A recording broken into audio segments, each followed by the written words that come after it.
Test, test, test.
I'll check one more time. Check, check, getting signal.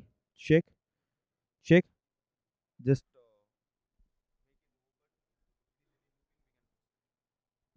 check, check. Put it in loudspeaker. Check, check, check, check, check, check, check, check, check. Oh, good.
You all hear me?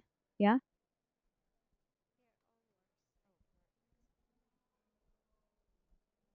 Hello? Yes? Okay, perfect.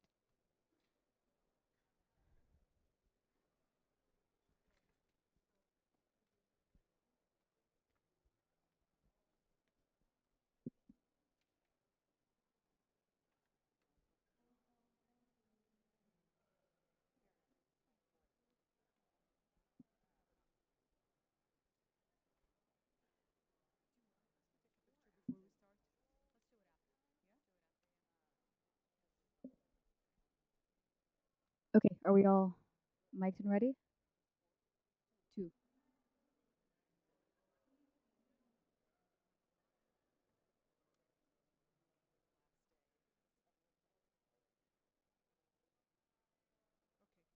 Okay, fantastic.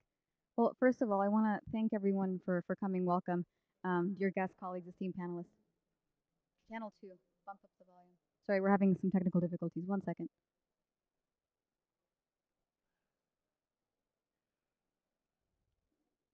Yeah, good? Great. Okay. Yeah, so welcome again. Thank you so much. We know it's the last day of the 2024 Internet Governance Forum, and we're really grateful that you chose to spend it here with us. My name is Judith Espinoza. I'm a governance specialist at the World Economic Forum, working on emerging tech and frontier tech and the future internet. And really, today, what we're going to do is focus on some of that remit of the work that we do at the forum, couched in two initiatives: one, the Connected Future initiative, and another on the body of digital trust. So I'm really grateful. I'm joined here by some wonderful and esteemed panelists that have been a long time partners of the forum. And I'll go ahead and introduce you to them right now. So to my left, I have Dr. Hoda Al-Kazemi, who's the Associate Vice Provost of Research, Transition, Innovation, Entrepreneurship at NYU Abu Dhabi. She is also the co-founder and I think now Director Emeritus of the Center for Cybersecurity. To her right, we have Britton Heller, who also a longtime friend of the forum. She's a senior fellow of technology and democracy at the Atlantic Council, as well as a professor at Stanford Law School. Welcome. To her right, we have Robin Green, the director of privacy and public policy at Meta. And last but certainly not least, Apostolos Papadopoulos, who's the CTO and digital transformation advisor of Greece. So with that, I can go ahead and get started and give some context. So a lot of the work that we do at the forum initially started as part of the Defining and Building the Metaverse initiative, of which every single person on this panel, which I'm grateful to have, was part of that work. And what we were working on is building an open, interoperable, trustworthy, safe internet, really. And through that work, we realized that the metaverse is not really like an endpoint, right? It's not the destination. Rather, it's a sort of conglomerate of emerging technologies, whether they be XR, AR, VR, supported, of course, by AI and spatial computing, that are integrating into future internet experiences. And that's what we want to focus on now, right? How do we use these things to get to a better future internet? What is the future internet, and how are we getting there? If anything, we've heard in the last couple of days at the IGF, we know that the internet is it's sort of an evolving concept, right? When it began, it certainly wasn't this. And I'm gonna start that with the next question for Robin. You know, Meta is a huge player in the internet space, and when Meta started first, obviously it was Facebook. You disrupted the internet. You redefined what it meant to be connected. So I want to ask you, what does Meta think the future of the internet looks like? What kind of products does it feel is going to integrate into the future internet? How do you think about that from a user perspective? Thanks, and I'm so glad to be here. Thank you all. I think we're just super excited about the future of the internet. You can probably tell from the level of energy that we're bringing to our product releases and the speed of development that we're pursuing. I think we really see the metaverse as the next evolution in social networking. In many ways, it's going to be the successor to today's internet ecosystem. It's going to, offer immersive worlds using multiple senses, body language, and spatial awareness. And so, like, really bringing digital technology to life for people in a new and profound way. In many ways, I like to think of it as today's experience, the internet for the most part is sort of at arm's length. It's as a spectator is because you're going to websites, you're reading them, it's 2D, it's interactive in some ways, but it's not immersive. And so now, when you think about what the metaverse is going to look like, it's really going to transform the way that we connect with people because it's going to have that immersive quality, and it's going to really allow you to have shared experiences as opposed to just shared spectation. And so sort of thinking about the difference of having a phone call or a text message chat or a WhatsApp chat better with someone versus having the ability to have a shared experience with someone who's across the country or across the world.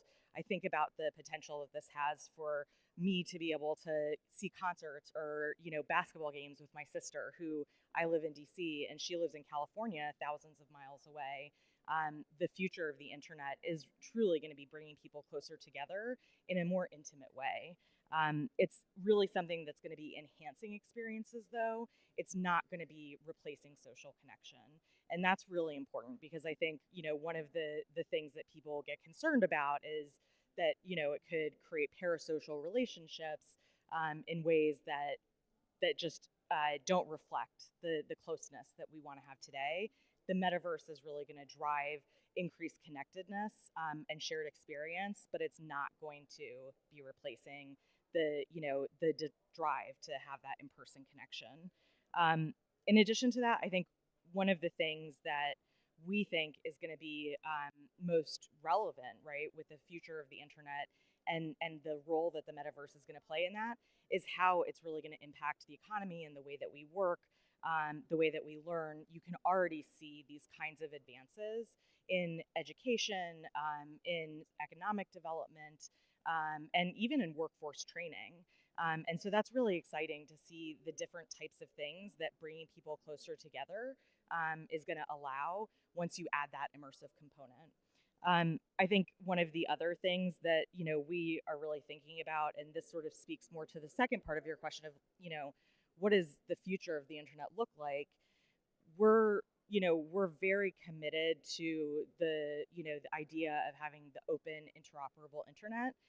But this also means collaborative development, right? This means that we want and we think for the metaverse to really grow and reach its maximum potential, we need to be working closely not only with companies of all sizes, but also with developers, with creators, and with users to make sure that we are building the kinds of innovative technologies and experiences that people want and need. There's two more things that I'd flag. A lot of times folks think of like the versus one thing and then AI is another thing, but one of the things that's becoming increasingly clear, I think, in the development space is that AI has always been critical to the metaverse and to Meta's vision of the metaverse in particular. You can see that reflected in Quest 3. We have end-to-end AI modeling for sensing depth and space, and like creating immersive 3D imaging, and like recreate objects in AR and VR.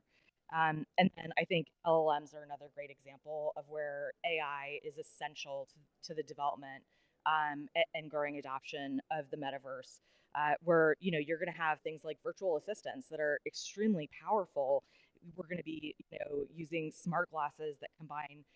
I mean, we are today, with Meta Ray-Bans that combine mics, cameras, speakers, and that they're going to be able to understand the world around you and provide that kind of supercharged virtual assistance hands-free. And that can be really world-changing. But in order to make all this happen, it's going to be really essential to have the global infrastructure that supports it.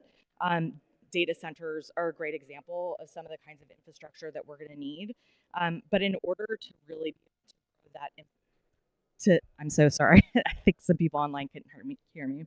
In order to grow that infrastructure, it's going to be really important that we have a regulatory and legal environment that supports it. This means having globally predictable, interoperable, and adaptable regulations that promote digital connectivity and really bridge the digital divide, and that promote data flows and secure communications like encryption of data in transit. I really appreciate what you said about AI always being part of these technologies, right? I think it's easy for perhaps from a consumer perspective to look at things as silo developments, but as we move into the next phase of internet, right, we can see that none of this is developed on its own. These are things that have to go together. AI is enabler for lots of these technologies, right? But it's not a product on its own. So I think this is perfect. And with that, I also want to share part of the way that at the forum we're envisioning the future of the internet, right, is that these are digital intermediaries for connection, right? Whether it be through social media, whether it be to commerce, whether it be to health, agentic AI, you name it, right? And one of those ways, one of those pathways forward is through digital public infrastructure. So the way that people can connect to each other, also economic opportunity, growth. And with that, I want to turn to Apostolos, and I want to ask you how has Greece advanced the next iteration of the internet experience through digital public infrastructure? How are you developing DPI in Greece? And what are some of the maybe the governance opportunities that presents, right? DPI as an enable of good governance as a means of connection.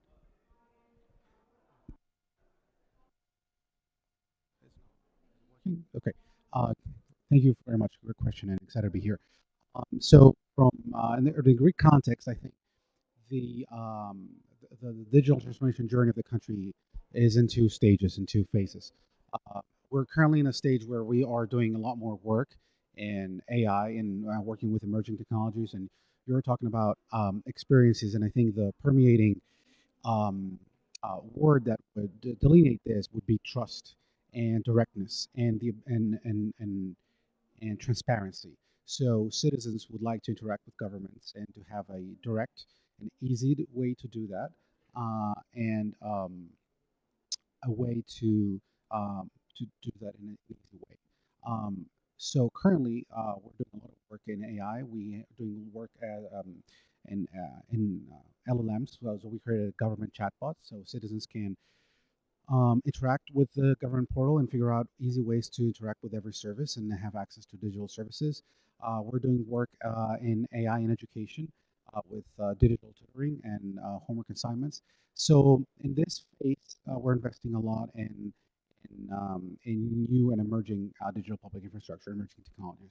The first phase that allow us to do that starts in 2019 with the creation of a digital ministry, digital transformation ministry, and that was phenomenal because up to that point, something like that did not exist in Greece, and that created the base work, the baseline for the second phase to be able to be executed. This from 2019 to 2023, there's been a digital tiger leap, as people have called it, in the sense that digital adoption was very low in Greece. 2018, we had 8 point something million digital transactions in total. Greece is a country of about 10 million people, so it's a very low number of adoption. But 2023 ended with 1.4 billion. So if you chart that, it's exponential growth, both in terms of supply as well as demand. So this first stage, created the regulatory framework, the engineering framework, the platforms, for us to be able to go in the second phase and do more work with emerging technologies. And the regulatory framework, speaking of that, is a crucial layer of this stack. You have to have common sense, light touch approaches, regulation. People can innovate both internal, in-house, inside the government, as well as external partners. And overall, I would say PI in Greek currently is very much a given, and digital is considered something that is, by default. So this is what people expect, people and businesses expect of the government. Thank you so much. I want to follow up with one more question for you. You're talking about like exponential growth in usership, and in following this model, do you think you see this as an essential way, I guess, for also for financial growth for the country, right? You're connecting. It's peer to peer. It's also services to peer, and also I guess for businesses as well. How do you see this growth? Yes. Um, Very positively. One of the deliverables of this approach has been 2.5 US dollar billion dollars in investment in FDI. We are the Greece is the only European member state, the only European Union member state, along with Poland, that are major high-risk country, and it's built. So, okay, can you hear me better now? Perfect. Okay, great. All right, thank you. Sorry. Um, so, FDI is a crucial part of this equation.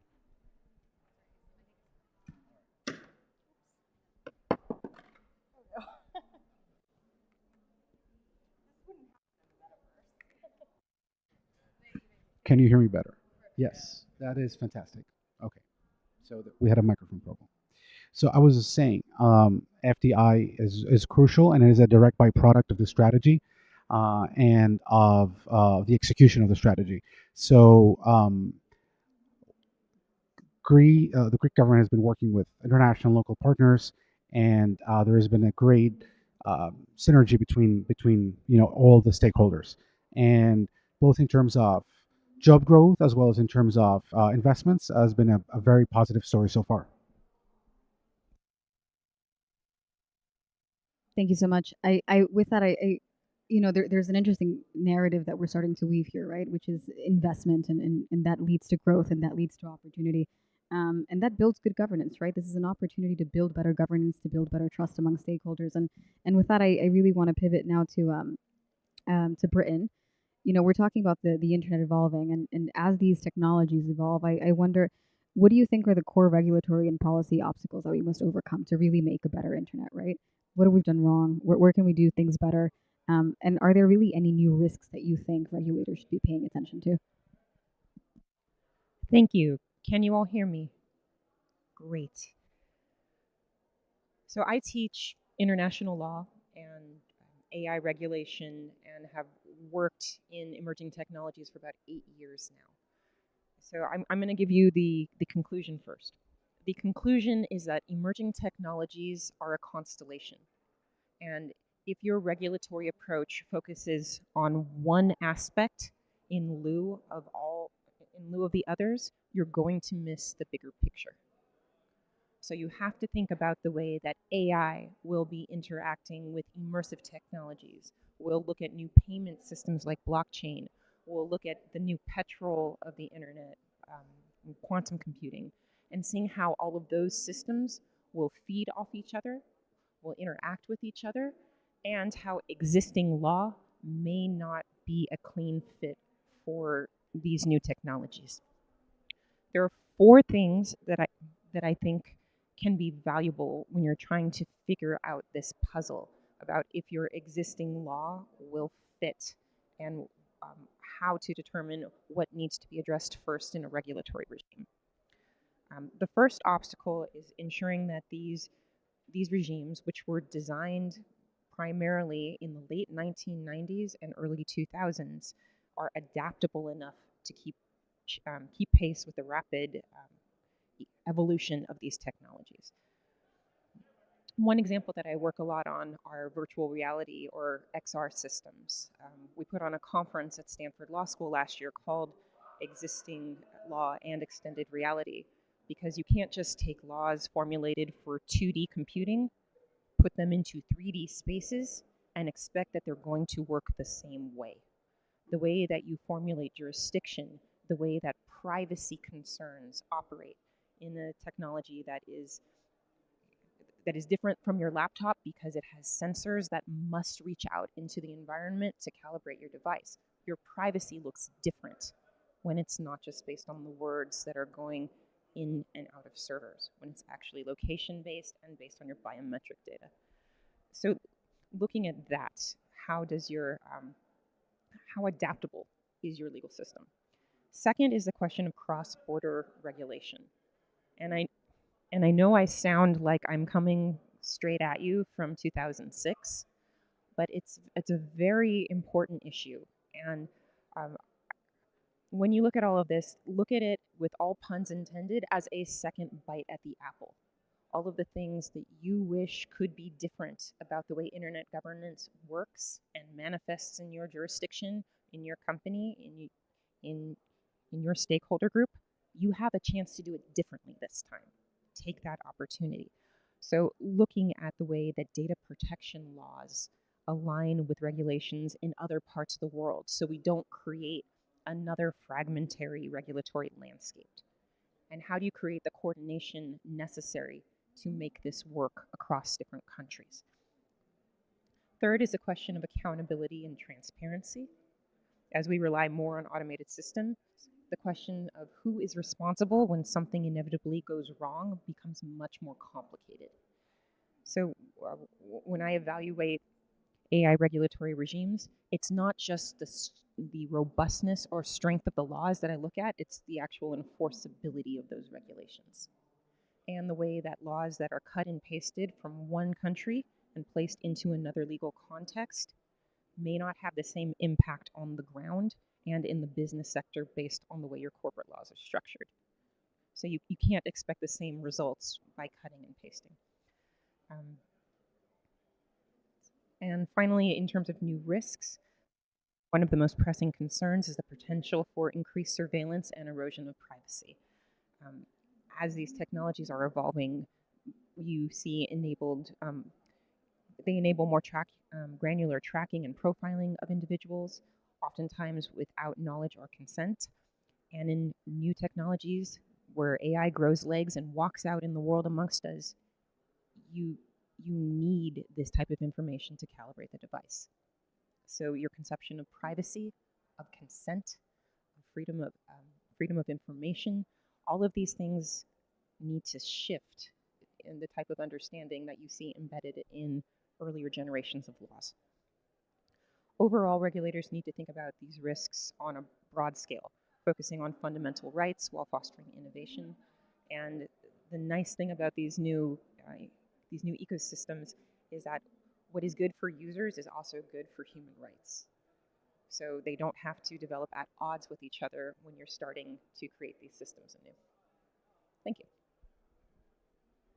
Thank you so much. And I think this is a perfect segue to you, Dr. Hoda. We've heard now what those policy gaps are. I wonder, this is governance and policy, right? But from your perspective, you've advised multiple industries, multiple companies. What do you think the most important ethical considerations are for the private sector when developing these technologies?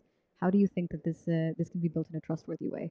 And then also, we always talk about trust at the forum, right? We want to talk about how you build trust with users, with society writ large. But what are the metrics then to know that something is trustworthy, right? We can all say that something is trustworthy, but how can we prove that there is trust there, right? Whether it's at the government level, whether it's at the product level. I think one of the most important aspects that faces the private sector is how can you bring the ethical stack into the trust component, into the functionality of the final product that you're putting onto the market. We have talked about several trust frameworks that exist internationally with the OECD, with the UN, and as well with the World Economic Forum and TASI, which is mostly that's addressable to accountability, transparency, security, inclusivity, and interoperability. But when you look at the technology that's being produced in the market today, you don't see that kind of holistic deployment of ethical component across map in the technology stack. So how can we encourage that at the algorithmic level is very important. And I think right now in 2024, when we are trying to publish in my research group in any kind of AI top tier conferences, what I see very positive is the fact that they kind of encourage you to make sure that your algorithm is accessible and the transparency is available in the system. And that's quite important because then you start changing the system and you don't get access to publication unless you do that. And I would like to see these kind of nudges as well existing on the platform level. Because when we talk about the current social media platform, for example, we don't see the same level of transparency. I mean, like, I'm not talking about annual reporting or reporting that exists at specific periodic level, but that kind of dynamic, quick, at the tip of your finger level of ethical transparency that exists that would tell you who used your data, for what purpose you used your data, that kind of end user dashboard platform that should exist for user. And I think in the research space, we do a lot to improve security. We do a lot to make sure that we have, you know, privacy aspects, zero trust systems, homomorphic encryption, federated learning. These big tools that takes us sometimes years to develop in order to bring trustworthiness and level of reliability and security into the technology, but not necessarily always we see them used or transformed into the product cycle. So that's kind of concerning on the map, on the holistic map. And I think the 2000, this area of 2025 to 2030 would be the period where we perfect this kind of transitioning of ethical components into technology. That's the first hit, I think, or challenge that we see across the map. And the second challenge is for us to understand that bringing ethical and trustworthy digital solutions into the platform is a multi-stack layer kind of challenge. So you're not dealing only with the technology or with the ethical stack, but also dealing with the regulation aspects, with the harmonization efforts that exist across the globe. You're dealing with how we should write those into policies, into as well regulations that would bring data acts into action in different jurisdictions, respecting the indigenous differences of those jurisdictions is very important, because for as Britain just said, it's quite different to bring activation of laws when you're dealing with that in specific jurisdiction versus another. And we should respect that, and we should allow those kind of legal sovereignty rights of developing the law when it comes to technology to exist across different markets. So this is the second, I think, challenge that I see existing, and it worries me at the moment that everybody is looking at the EU, for example, AI Act as the grand flagship regulation to be used across jurisdiction, which is not going to be the same because it's risk oriented kind of framework of legislation that might not work for Asian countries, for example, where they are much more concerned about the value principle based kind of approach, and they want that to be as well translated into the platform. So interpretation of ethics and legislation into the platform is very important. And your second question is, what do we have to include when we are talking about the trust stack across board? I mean, if you ask a technology oriented person, the answers will be different than if you ask a legal kind of entity, and if you ask a different stakeholder who's coming from the policy framework or from the implementation industry framework. And in my opinion, the first thing we should have is a single source of truth into this, like a governance structure that would tell you a trust stack should, and the best kind of guidelines aspect, include these different layers. And to me, the first layer is the ability to allow users to have accessibility to their data, and also visibility of data transactions that exist across the map, and authenticating who actually access those data transactions at different layer of the mapping. And this is something that we had in conversation in research communities and as well industrial communities since 2009, because we had this massive technological crisis where users woke up one day and realized that they want to have acquisition of their own, as you have said, and also our colleague from Greece just highlighted. Accessibility to data and accessibility to data market is considered today an economy by itself. The work we're seeing around the DPIs and the government technologies, which is the new rise of technologies that we are gonna see until 2030, is gonna be massing to over 6 trillion USDs. So it's a huge industry that's being developed on the back of the data that's being provided by the citizens. So how can we make sure that the first layer of providing accessibility to those data in a secure manner is available for the users?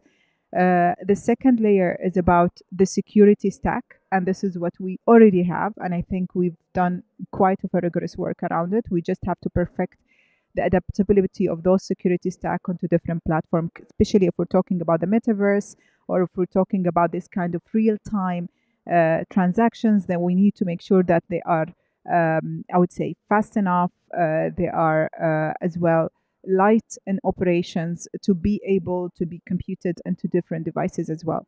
And the third layer is the layer of legislation and regulation, because I don't know, I mean, it takes, we have discussed this several times across the map, but I think I just want to reiterate this for people who don't understand that legislation takes time. Legislation takes, I mean, a cycle of 3 years or a cycle of more than 3 years in certain jurisdictions to take an effect. And technology development is not waiting for legislation to be passed. We see new models of AI being deployed and pushed across markets. So how can we protect users through legislations?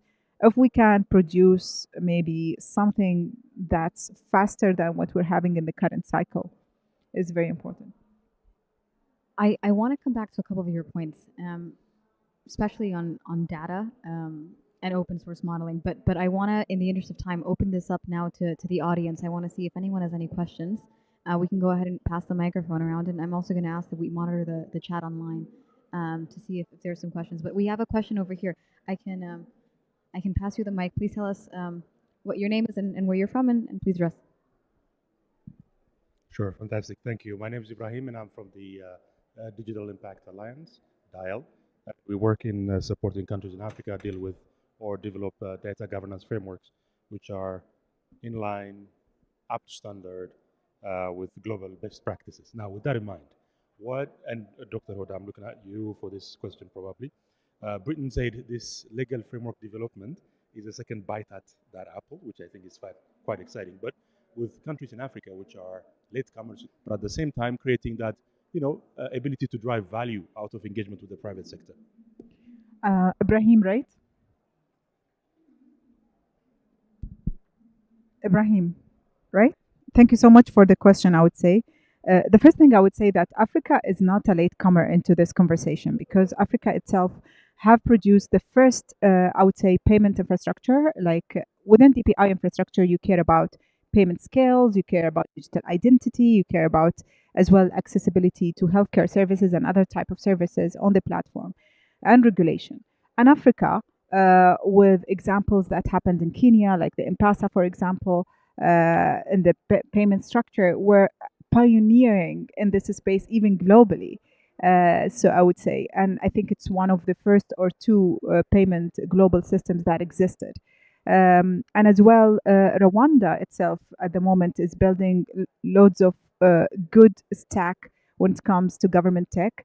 That is also pioneering on a government level. So I think there is a lot to learn from Africa when it comes to their mass deployment onto those structures. And also when we talked like in 2023, we talked to the Minister of Technology and Infrastructure in Rwanda, and they were also trying to pass this knowledge through African countries to African countries from Rwanda, which is great to see.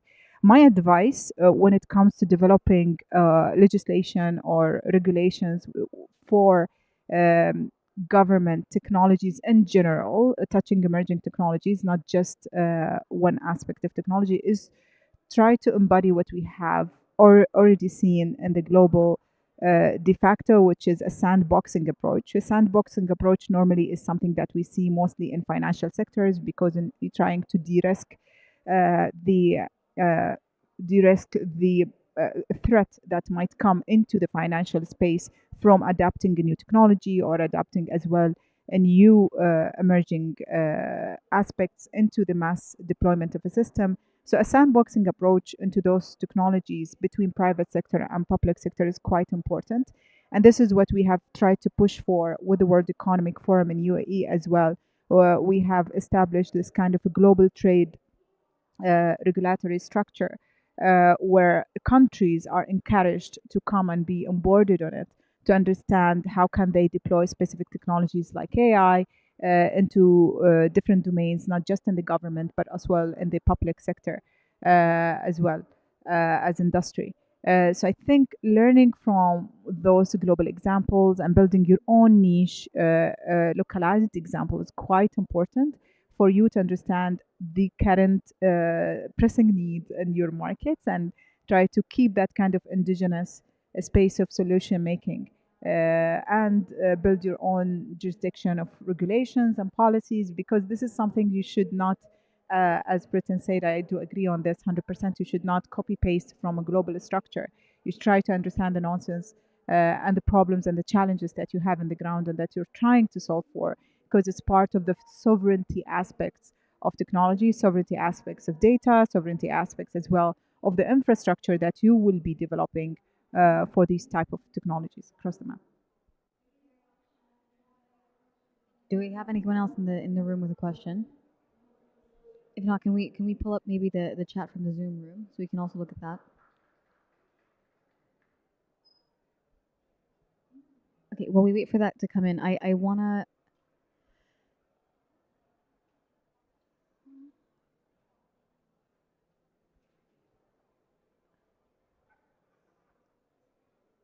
Okay, we've touched on some of these, but I wanna touch on something that came up here in this conversation, and I wanna really there seems to be a tension, right, in most bodies of research and some work about having sovereignty, right, but also making sure that the internet that we develop isn't fragmented. And I want to, and a large part of that is this data economy that you touched on, and a lot of that is this really just global data stewardship, right? I mean, we're talking about tech and we're talking about platforms, whether decentralized or centralized, that really span multiple physical jurisdictions, right? Across countries, across nations, regionally. So I want to come in and I want to open this up. First, I want to direct it to Robin.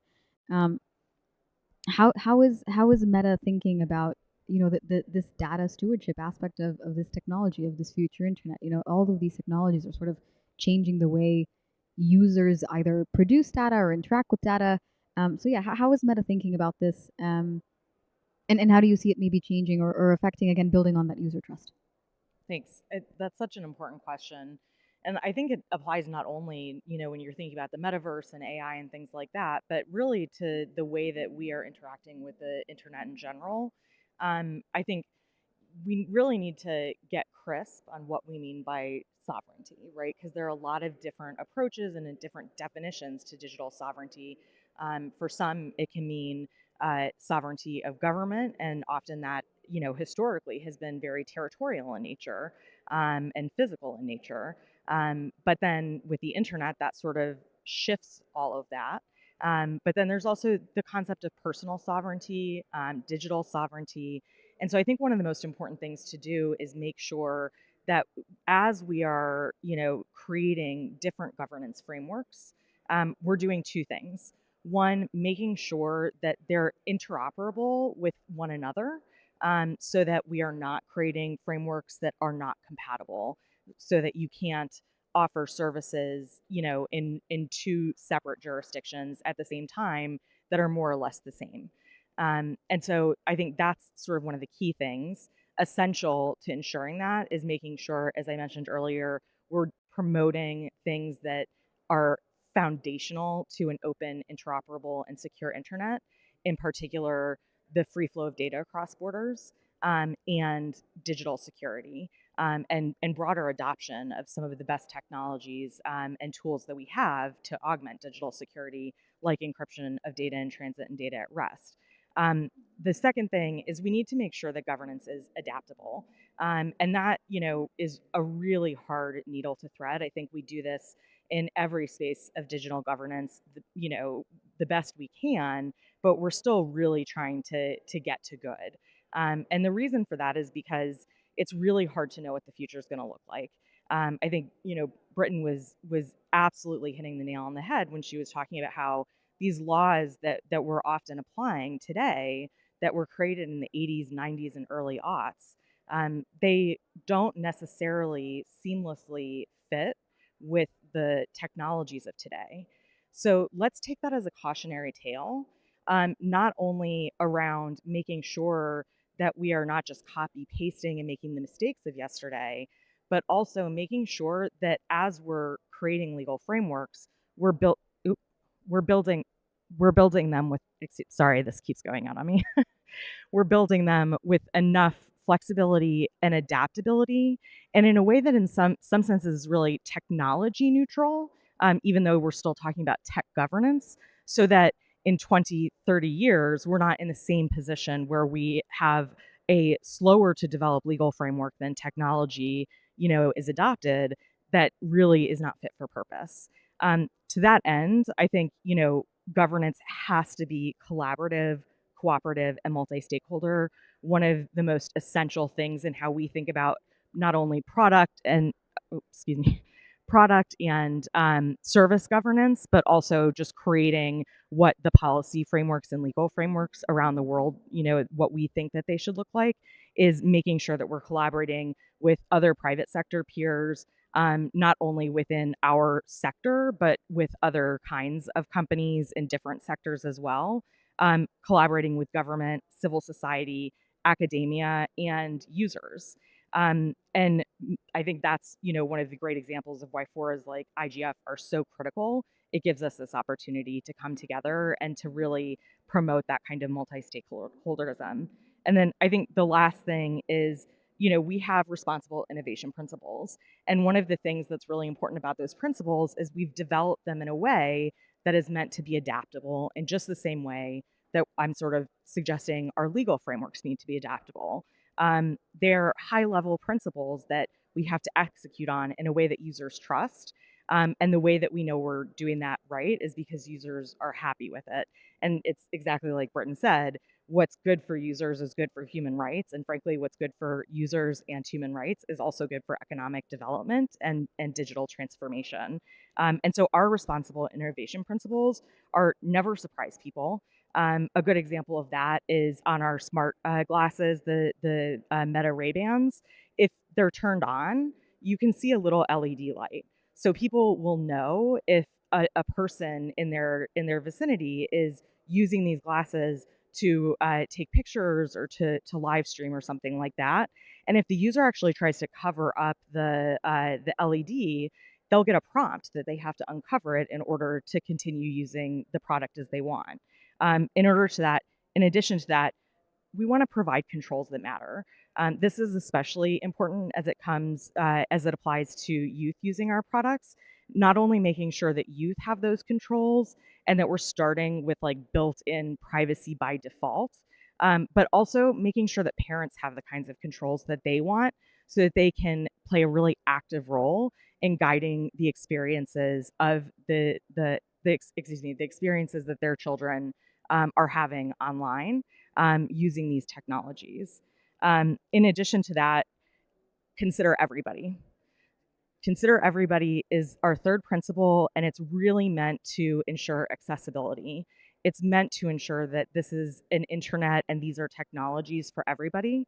An example of how we do that is by making sure that we have adjusted height, for example, on our Meta Horizon operating system, which means that whether you are standing up or sitting down, you can have the same really comfortable experience in VR.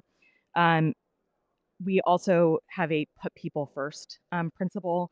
This is all about privacy and security. Oh, I'm sorry, I'm not good at holding microphones. You'd think I was a digital native, and so some of this would be easier, but I'm not great with technology. Although I guess this isn't really digital technology. So anyways, put people first, privacy, security. I could go on about that for a very long time. In the context of VR in particular in the metaverse, VR and augmented reality and XR, I think we think a lot first and foremost about the youth experience and making sure that we're building privacy and security into that. But then the other aspect of that is making sure that adults have that same kind of control over their experiences and autonomy. We implement this through a lot of different approaches that range from the kinds of user controls that we've talked about, but also privacy enhancing techniques like processing data on device. And then we also try to minimize data collection as much as we can.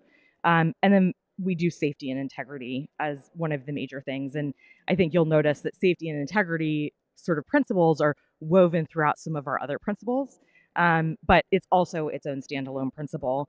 And we really try to live that and make sure that our users can experience that principle by fostering safe and healthy communities. We want to make sure that we are promoting communities where people can gather with shared intent, incentives, and establish positive norms to connect online. We want to be empowering people, developers, creators, and users with the kinds of tools to create the experiences they want. But we also need to make sure that people with bad intentions are not able to just do whatever they want on services. And so, with that in mind, we have a code of conduct for virtual experiences that makes sure that we do things like prohibit illegal, abusive behavior, or excuse me, behavior that promotes illegal activity, behavior that is abusive, or behavior that could actually lead to physical harm. And then, we're also doing things to promote admins and their ability to moderate their spaces. And so we just want to make sure that as we're thinking about these things, those high level values, those principles are really adapted into governance structures that governments are considering so that we can really be maximizing voice, safety, authenticity, dignity, and privacy in the growing adoption of these new technologies. Thank you, Robin. I think that was very comprehensive, and I want to touch on one thing that I think is really important, right? So when you're developing these frameworks, right, you really do need a whole of society approach. But there's also something interesting here that I think we can all take away, which is there really is an alignment of interest, right? And it's an alignment of interest for everyone because trust makes things work, right? When a user trusts a technology or trusts a platform or a service, that can expand, that can grow. That's an opportunity for growth for everyone. And with that, I want to pass this on to Apostolos now. From you're sort of the example of what private public cooperation can do, and it's kind of like the bread and butter that we do at the forum. So I want to ask you, how does Greece approach this, right? This issue of data. How do you approach data stewardship? How do you come up with these frameworks that work, that are trustworthy, that are interoperable, and that leverage all of these sort of new technological innovations so that people can have better access to opportunities through digital intermediaries?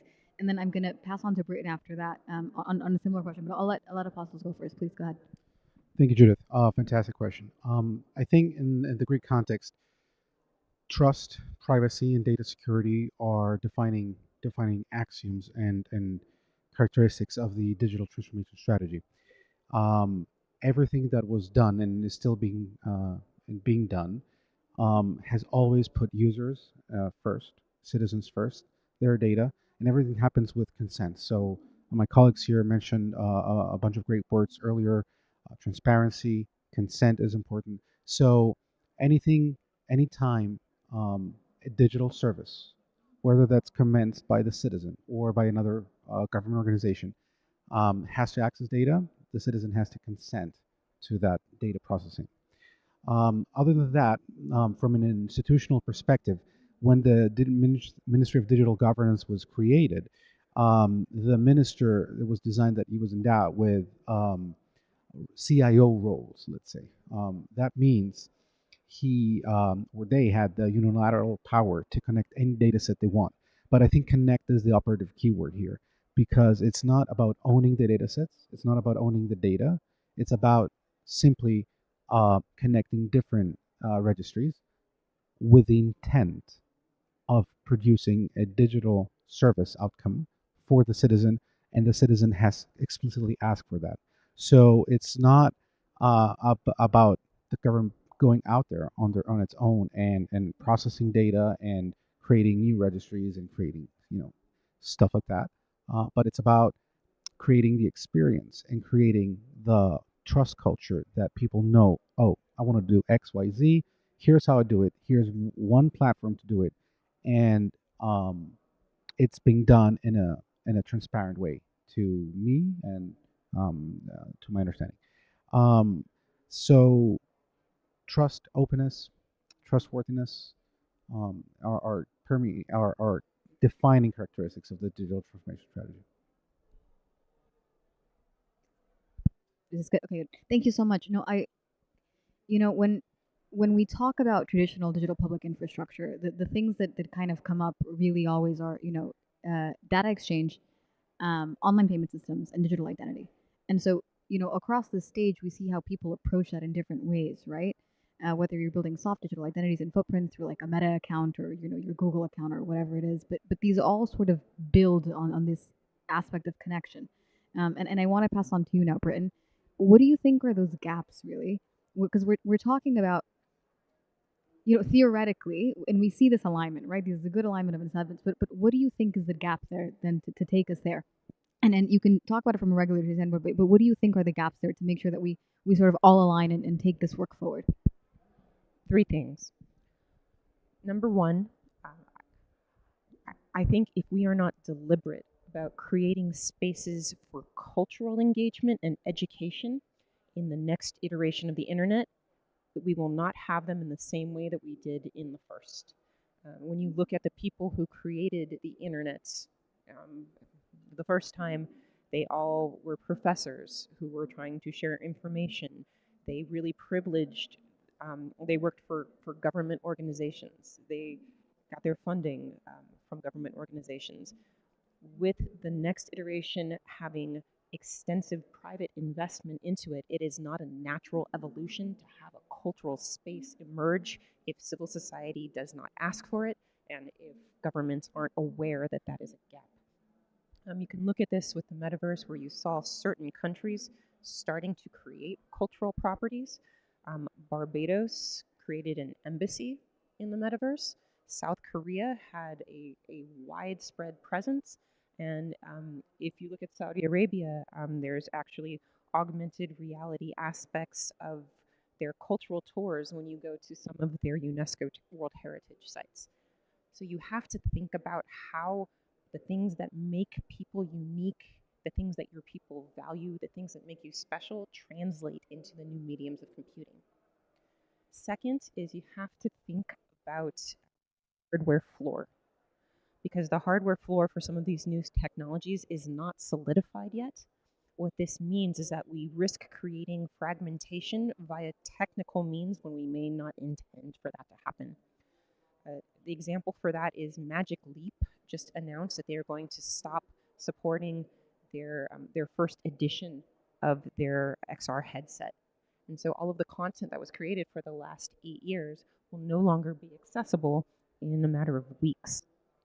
This is happening again and again and again, and there are many sort of industry groups and user groups within the XR community who are very, very concerned about the loss of their data, the loss of their creative energy, because the hardware floor is not settled. We don't know the format.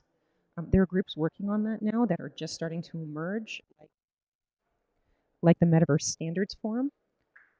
Most people are very surprised to learn that it was just this year that the file format for 3D assets to actually move between worlds and function between worlds was created by Adobe. So the equivalent of a PDF type format for digital assets. We're really at that phase in some of these new computing platforms. And so you have to think about what that means and what will be lost if we don't bring it along.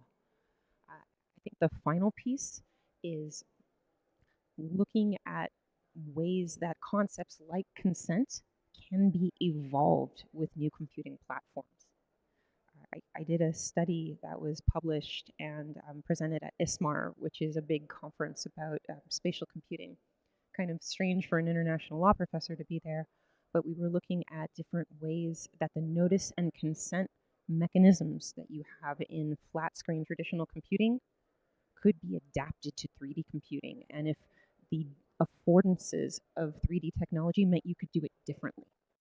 And we found that yes, you could do it differently. Users liked the mechanism that we built that showed them that their eyes were being tracked and how the eye tracking was working. They responded really, really positively to that. And then they felt like they were able to consent to the use of their data in more meaningfully informed ways.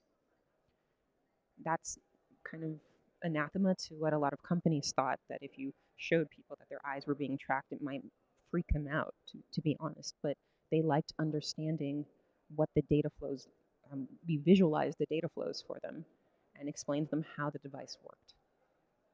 that was the basis for meaningfully informed consent that you couldn't do on a flat screen. You had to do it in 3D. I think those are the three pieces that might get overlooked if we're just looking at it through a pure kind of platform policy or regulatory lens. That's fantastic. Thank you. And we have now the warning 3 minute mark, but I want to wrap up. And I think there's some good takeaways to this, right? First, I think when we think about the future internet, all of us are active participants in how we build that future together, right? None of us are like passive users of the internet or online or digital intermediaries. We all have an active role in how we shape that. And I want us all to feel empowered and walk away and knowing that what we do matters, right? From a user standpoint or through your own personal capacities in whatever way you join us. I see Jeff from Amazon Web Services here, and we'll chat in a bit with him. But the second takeaway is, regardless of what the future internet looks like, right? We have to make sure that we're taking a principled approach to how we build this, right? We want to make sure that the user is at the center, that digital public infrastructure really is a means to further, whether it's economic opportunity or connectivity, whether it's metaverse, whether it's projects like the ones that Britton mentioned. And there's also, there's the Duaverse now, which is like the Dubai Electricity and Water Association created this like, I mean, in UAE we have many. We have as well the one with MR and the Land Authority, where you can pay and actually co-pay for real estate assets on this in the spot. We have as well developed a strategy that is extremely applicable to wide scale of industries, and we are encouraging the industry to build that kind of metaverse collaborative space that reflects back into the economy and different FDI structures. So I think it is about how the leadership of this space will happen. I mean, we have advocacy on across the map from the leaders of the country, which translate to building economies and building companies and building a solution that translates across map. but this is exactly what we talk about, right? So we in these examples see how metaverse or AI is being built into DPI, right? This is really pushing forth how people are going to experience the future of the internet. And I think lastly, right, all of our incentives align. No one advocates, no one wants like a bad future internet. So it's important to all come together. And I want to thank, to close up, I want to thank the IGF for hosting us and allowing us to have the space. I want to thank all of you for being wonderful supporters of our work, but also really great collaborators in what we do. And, the final takeaway is, this is kind of the example of what we want moving forward, right? This is all of society represented on this panel and through the work that we've been doing here for the last couple of days. So I encourage you to take that with you, and be active participants in the future internet that we want to create, right? It's not static, it's a product that keeps evolving, and we keep evolving with it. So again, thank you so much. I'll let all of us go. Again, thank you for spending the last day of the forum with us. We're super grateful. And if you have questions and you want to hang around, please do so. We'll be here for a couple more minutes. Thank you. Round of applause for our wonderful panelists. Thank you.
Hi, distinguished guests.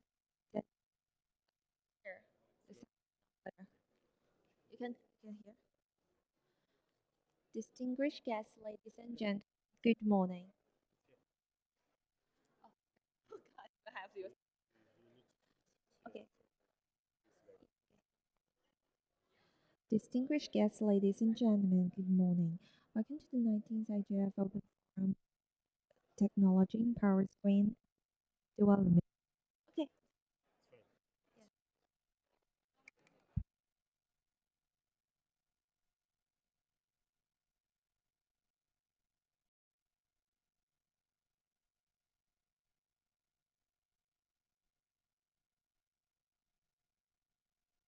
Two.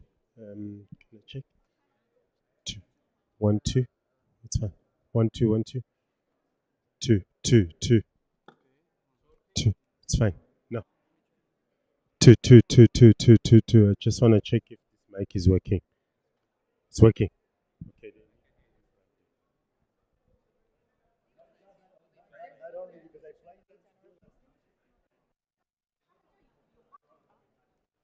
Oh, we need to hold it. Do you have a one that stands here? Oh, no, no. No. Oh, I would bring the stand. Okay, bring the stand, please. Yeah.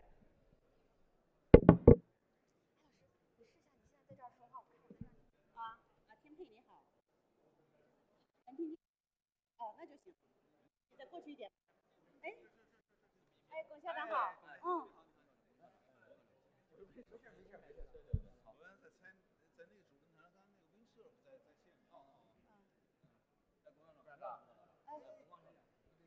可能放在我只能这样了。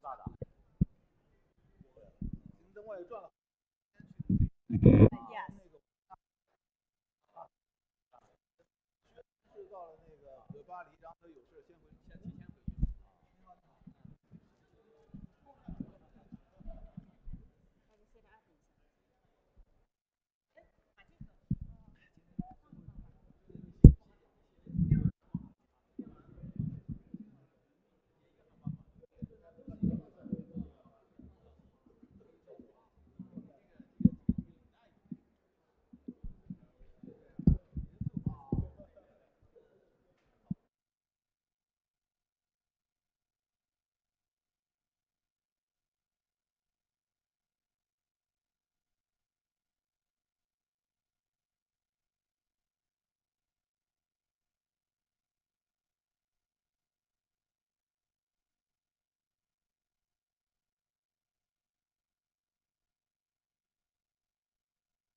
Can we do a sound check? Hi, can we do a sound check? Can you hear it? Clear. 1 2 3 4. I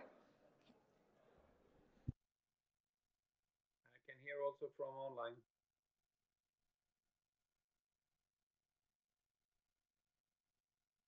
And also this mic. Is it clear? 1 2 3 4. This mic. Can you hear it? Xiaoman? Hear it? Can you hear it?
Okay. Hello. Hello, Mr. Pobion or Fredericks. Can you hear my voice? Could we check your whether you can Yes, speak? I can hear you. Thank you very much. Wonderful. Thank you. Hi, Professor Edward Arrow. Could you hear me? Hello. Hello, Professor Arrow. Could you hear me? I cannot hear your voice. I just want to test whether we can hear your voice. No? No, sorry, I cannot hear you. I can hear myself. No, I just hear the Tobion professor, but I couldn't hear Edward. Yeah. Channel 2. Hi, Professor Edward Arrow. I couldn't hear you. Could you repeat?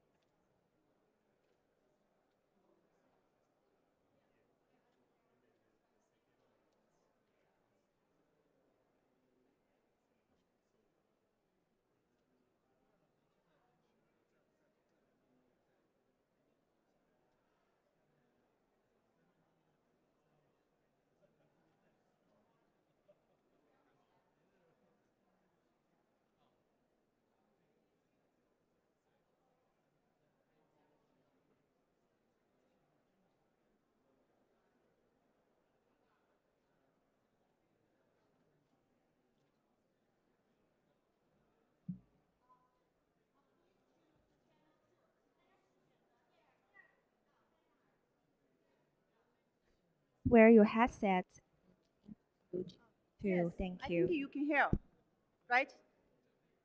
Okay, I know. Yeah, thank you. Take your headset. Okay, thank you.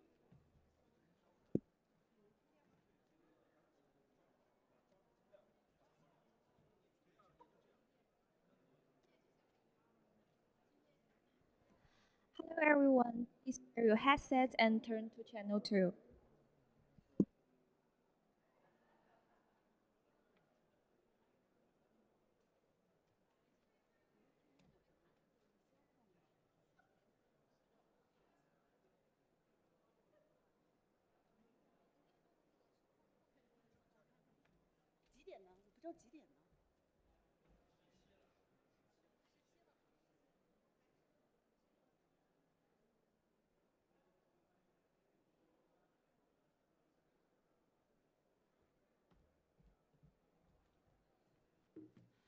Hello. Yes, I can hear you. Okay, wonderful. Okay, thank you so much. Yes. Yes. Could you help me? Channel 2, right? Can you help me? Okay. Okay. Ladies and gentlemen, good morning. Welcome to this open forum, Digital Technology Empowering Green and Low Carbon Development. My name is Fang Zhang. I'm an associate professor from the Institute of Intelligent Society Governance, Tsinghua University. It's my honor to serve as a moderate for this forum today. First, on behalf of the organizers, I would like to extend a warm welcome to our distinguished experts and audience here or online. This forum focuses on the critical intersection between the digital technology and green low carbon development. We are very honored to have 9 speakers with us today. 7 of them will join on the site, and 2 will join remotely. As you can see from the agenda, we have a very packed and but exciting program ahead. To kick off the forum, please let me to invite Mr. Nong Kai, Deputy General Director of the Bureau of Information Technology Development Cyberspace Administration of China, to deliver the opening remarks. Welcome.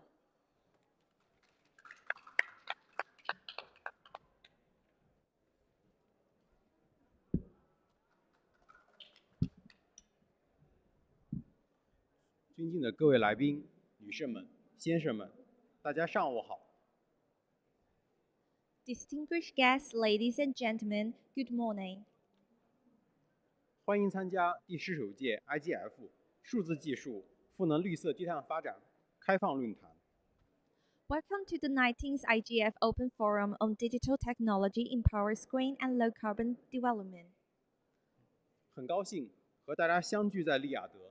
我谨代表论坛的主办方中国国家互联网信息办公室、信息化发展局，感谢各位的参与，也特别感谢今年主办国沙特阿拉伯王国为本届论坛所做出的辛勤努力和付出。It's a great pleasure to meet all of you here in Riyadh. On behalf of the organizer, the Bureau of Digitalization Development, Cyberspace Administration of China, I would like to express our gratitude for your participation. I would also like to extend special thanks to the Kingdom of Saudi Arabia, this year's host country of IGF, for their extraordinary work and dedication to the success of this forum. 中国政府高度重视数字化、绿色化协同发展，致力于推动数字技术赋能绿色低碳发展。习近平主席强调，要加强经济技术合作，加速数字化、绿色化协同发展，推进能源、资源、产业结构、消费结构转型升级，推动经济社会绿色发展。The Chinese government places great importance on the coordination between digitalization and green transformation, and is committed to promoting the empowerment of green and low-carbon development through the adoption of digital technologies. President Xi Jinping emphasized the need to strengthen economic and technological cooperation, accelerate the coordination of digitalization and green transformation, and advance the upgrading of energy resources, industrial structures, and consumption patterns to foster green socio-economic development. 中国共产党20届三中全会提出，支持企业用数字技术、绿色技术改造提升传统产业。今年7月，中国政府印发《关于加快经济社会发展全面绿色转型的意见》，提出加快数字化、绿色化协同转型发展，也就是双化协同。The 20th National Congress of the Communist Party of China proposed that we will support enterprises in upgrading traditional industry via AI and green technologies. In July 2024, the Chinese government issued a policy document, Guidelines on Accelerating the Comprehensive Green Transformation of Socio-Ecological Development, which further outlines the acceleration of coordination between digital transformation and green technology. 近年来，中国组织实施了双化协同行动计划，主要任务包括3个方面：一是推动数字产业绿色低碳发展；二是利用数字技术赋能传统行业绿色转型；三是以传统行业绿色转型带动数字产业发展。In recent years, China has launched the action plans on the coordination between digitalization and green technology, focusing on 3 main tasks. First, promoting green and low-carbon development of digital industry. Second, leveraging digital technologies to empower the green transformation of traditional industries. Third, driving the development of the digital industry through the green transformation of traditional industries. 围绕这3方面任务，部署了一系列的重点任务，选择中国境内10个城市开展了试点示范，取得了积极进展和成效。探索积累了一系列可以复制、可推广的案例经验。To achieve these goals, a set of initiatives have been implemented, including pilot projects in 10 cities in China. By so far, these efforts has gained significant progress and results, providing replicable and scalable examples. 当前，数字化、绿色化已经日益成为全球经济社会转型发展的重要趋势。实践证明，数字技术能够与能源电力、工业、交通、建筑等重点碳排放领域深度融合，有效提升能源与资源的使用效率，对传统行业绿色转型具有积极作用。从全球范围看，双化协同已经成为推动经济社会可持续发展的关键核心力量。借此机会，我谈几点感受与大家分享。We believe that digitalization and green transformation are increasingly becoming notable trends in the global development. Practical evidence has shown that digital technologies can deeply integrate with a set of key sectors such as energy, power, industry, transportation, and constructions in carbon reduction. This integration effectively enhances the efficiency of energy and resource utilization, playing a pivotal role in the green transformation of traditional industry. From a global perspective, this coordination has become key driving forces of sustainable global growth. On this occasion, I would like to share a few insights. 一是创新引领发展，我们要推动双化协同技术创新、研发和应用，加强基础研究和前沿技术布局，强化企业科技创新主体地位，促进技术成果转化应用，不断催生新产业、新模式、新动能。First, innovation drives development. We need to foster technological innovation and application in the coordination between digitalization and green technology. This includes strengthening fundamental research and the deployment of cutting-edge technologies, enhancing the role of enterprises as the primary driver of technological innovation, promoting commercialization of technology, and continuously nurturing new industries and business models. 要聚焦数据中心、通信基站、电子信息产品制造和使用，加快节能降碳技术的研发推广，促进数字产业绿色低碳发展。Particular focus should be placed on the development and promotion of energy saving and carbon reducing technologies in a set of areas such as data centers, communication base stations, and the manufacturing of electronic products to facilitate the green and low carbon development of the digital industry. 三是融合促进发展，数字技术能够为经济社会绿色发展提供网络化、数字化、智能化的手段，推动社会总体能耗和碳排放降低。Second, integration leads to development. Digital technologies can provide networked, digitized, and intelligent tools for green transformation, contributing to reduce overall energy consumption and carbon emissions. 我们要加快数字化、绿色化融合创新，推动互联网、大数据、人工智能、第五代移动通信等新兴技术与绿色低碳产业深度融合，加快数字技术、赋能工业、能源、建筑、交通等重点行业绿色转型，推动产业结构由高碳向低碳，由低端向高端发展。Efforts should be made to accelerate the fusion of digitalization and green transformation, driving the deep integration of emerging technologies such as internet, big data, artificial intelligence, and 5G with green and low carbon industries. This will enable the green transformation of key sectors such as industry, energy, construction, and transportation, shifting industrial structures from high carbon to low carbon and from low end to high end. 三是开放共赢发展，数字化和绿色化是当今世界各国发展面临的共同机遇。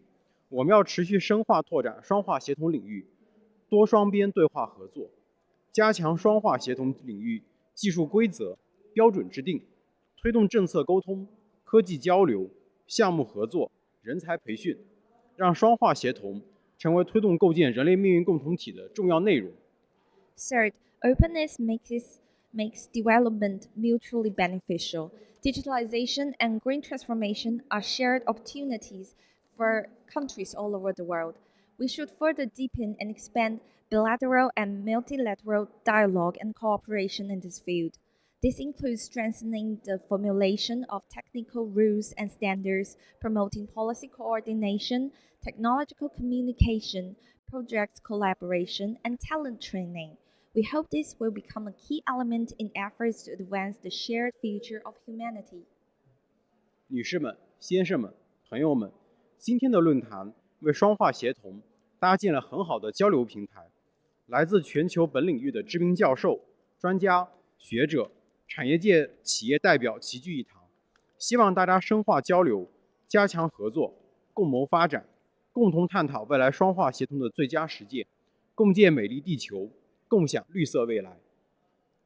Ladies and gentlemen, dear friends, today's forum provides an excellent platform for discussion on the coordination between digitalization and green development, gathering professors, experts, scholars, and industry representatives from around the world. Let's further deepen communication, strengthen cooperation, and provide better insight into the best practice in this field, contributing to the shared green future and a beautiful Earth. 最后，预祝论坛取得圆满成功，谢谢大家。 Finally, I wish this forum great success. Thank you all. Thank you.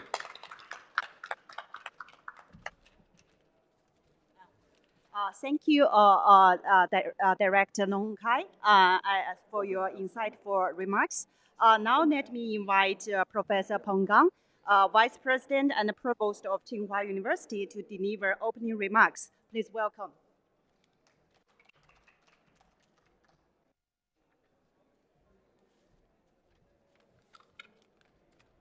尊敬的龚科教授、王建超局长、龙凯局长、各位嘉宾，来自全球各地的朋友们，大家上午好。 Distinguished guests and esteemed guests from all over the world, good morning. 很高兴与大家相聚在联合国互联网治理论坛，共同探讨数字技术助力绿色低碳发展的时代命题。首先，我要代表清华大学，作为本次开放论坛的承办方，向各位专家的拨冗出席表示最热烈的欢迎和最衷心的感谢。 It's a great pleasure to meet all of you here on the 19th IGF. This forum provides us a great chance to have a discussion on leveraging digital technology for green and low carbon development, a crucial topic for today's world. On behalf of Tsinghua University, the co-organizer of this open forum, I want to extend my warmest welcome and sincere gratitude to all the experts and guests here. 当今世界数字时代的绿色低碳发展已经成为全球治理的焦点议题。中国国家主席习近平强调，推动经济社会发展的绿色化、低碳化是实现高质量发展的关键环节。 Green and low carbon development in this digital era is a focusing topic of global governance in today's world. Chinese President Xi Jinping has emphasized that green and low carbon transformation is the key to high quality development. 2024年7月，中国政府发布了关于加快经济社会发展全面绿色转型的意见，指出要推进产业数字化、智能化同绿色化的深度融合，实现数字技术赋能绿色转型。数字化、绿色化两大战略正迎来历史性的交汇，为未来一段时期中国乃至世界的高质量发展提供了强劲的动力。 In July 2024, the Chinese government issued the guidelines on accelerating the comprehensive green transformation of socio-economic development, advocating for deep integration of digitalization and green development to drive this transition. The convergence of these strategies greatly promote sustainable growth in China and global countries. 作为人类科技进步和社会发展的思想策源地，大学理应在探索数字化、助力绿色低碳发展的进程中扮演重要的角色。近年来，清华大学高度重视开展数字技术助力绿色低碳发展的交叉学科的探索。 Universities, as hubs of innovation and leadership in thought, should play a vital role in advancing this agenda. At Tsinghua University, we have prioritized interdisciplinary research at the intersections of digital technology and green development. 清华大学不仅是中国国内最早开展人工智能教学和科研的单位之一，近年来还先后成立了低碳能源实验室、碳中和研究院等多个教学科研机构，为相关交叉学科的研究奠定了坚实的基础。 As one of China's pioneers in AI research and education, we have also established institutions such as Low Carbon Energy Lab and Institute for Carbon Neutrality, laying a solid foundation for such interdisciplinary exploration. 与此同时，我们也高度重视数字技术应用背后的社会性问题，在2019年成立了智能社会治理研究院，深入研究数字技术助力低碳发展等一系列智能社会的基础性的理论和政策的议题。5年来，研究院已在上述领域取得了一系列重要的成果，为全球智能社会治理有力地贡献了中国经验。In the meantime, we also recognize the societal challenges posed by digital technology. In 2019, we established the Institute for Intelligent Society Governance, focusing on fundamental theories and policies issues related to digital technologies and low carbon development. Over the past 5 years, the Institute has made significant contributions to global intelligent governance through research and policy insights.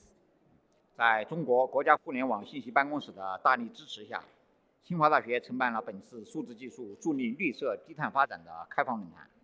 我们先后邀请到来自联合国、中国、新加坡、澳大利亚等多个国家和国际组织的资深专家，希望以此为契机，进一步的围绕数字技术与绿色发展的问题，搭建高水平的国际对话交流平台。衷心期待各位专家各抒己见，让我们在思维火花的碰撞中进一步的深化交流，共谋发展，为数字技术助力绿色低碳发展的全球实践贡献新的智慧。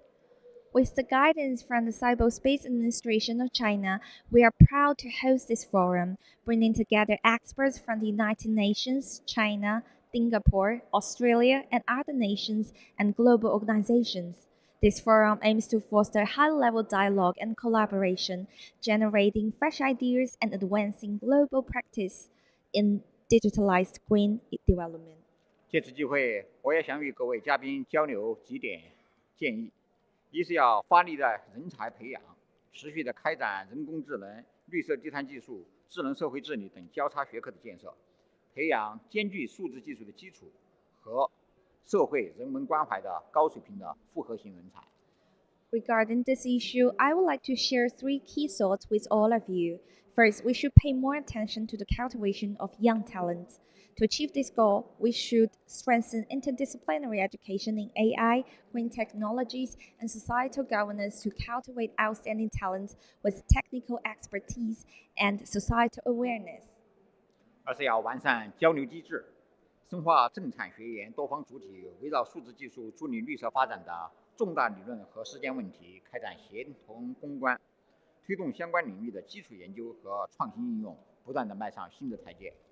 Second, we should further enhance collaboration among stakeholders. In the coming years, we will deepen partnerships among governments, industries, academia, and research institutions to address fundamental and practical challenges, driving innovation and application.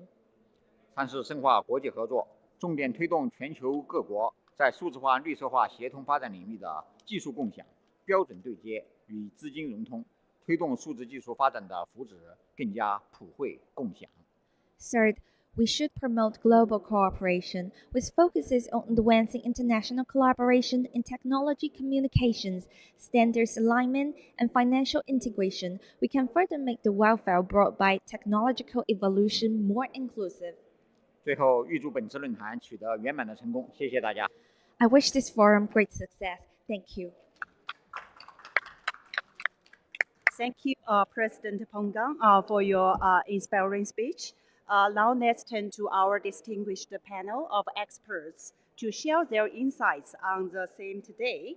Our first speaker is Professor Gong Ke, former president of the World Federation of Engineering Organizations, and also executive director of Chinese Institute for New Generation Artificial Intelligence Development Strategies.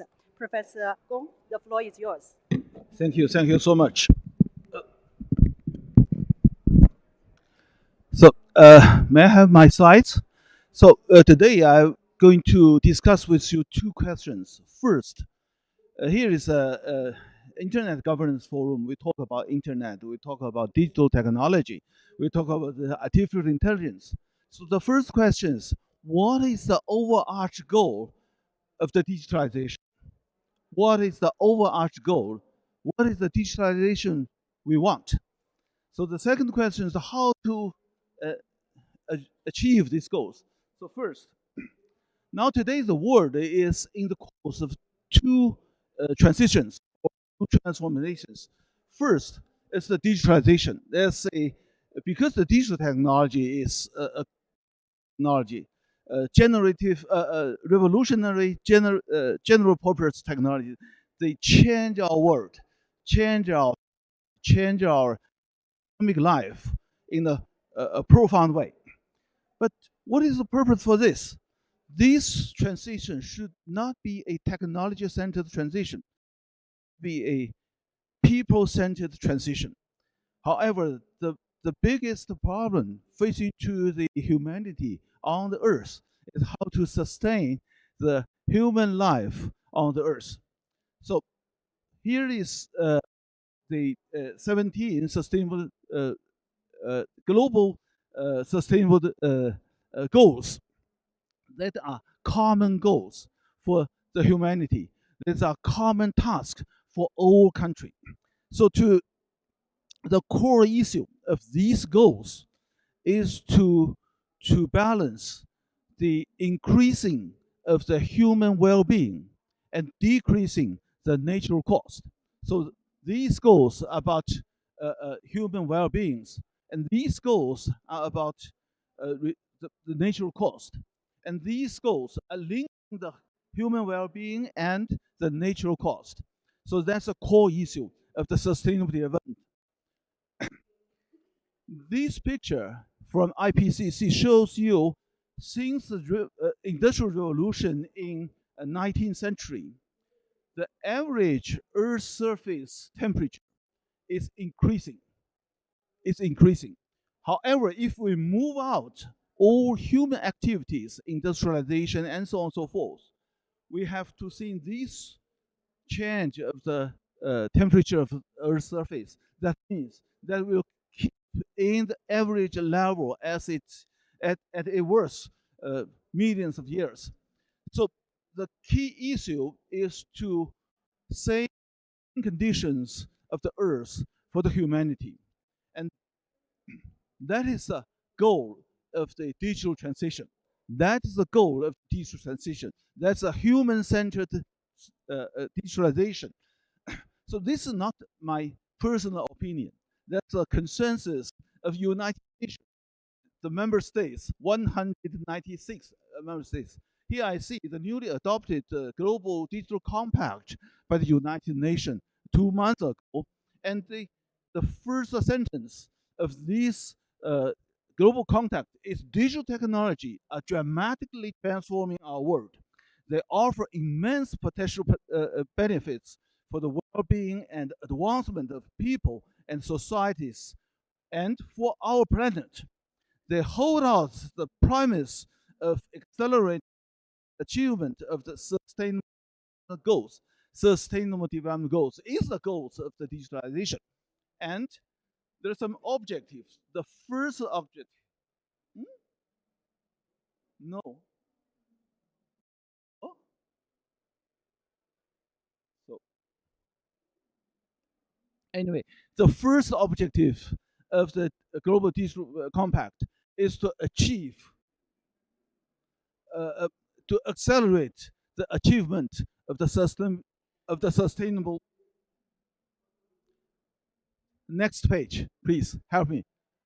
Next page. Cannot go to next page? Oh, okay. So, however, we have the goal of the digitalization. The question is how to achieve this goal. In the narrative, as mentioned by Dr. Long, it's a coordinated transformation of digital and green transformation. But to coordinate transformation, we need coordinated capacity. We have to turn these technical key technologies, 17, I named 17 of them, and the 17 sustainable development goals, and to turn this into so-called digital, coordinated digital capacity and sustainability capacity. Only with this, we can achieve our goals. Capacity building, as mentioned by Provost Peng, education, the key to achieve our goals. So finally, because of limitation of time, I just conclude my presentation in 3 words. Understanding the digital and green transformation, and setting sustainable development as a goal of digitalization, building capacity for the digital transformation. Thank you so much. I stop here.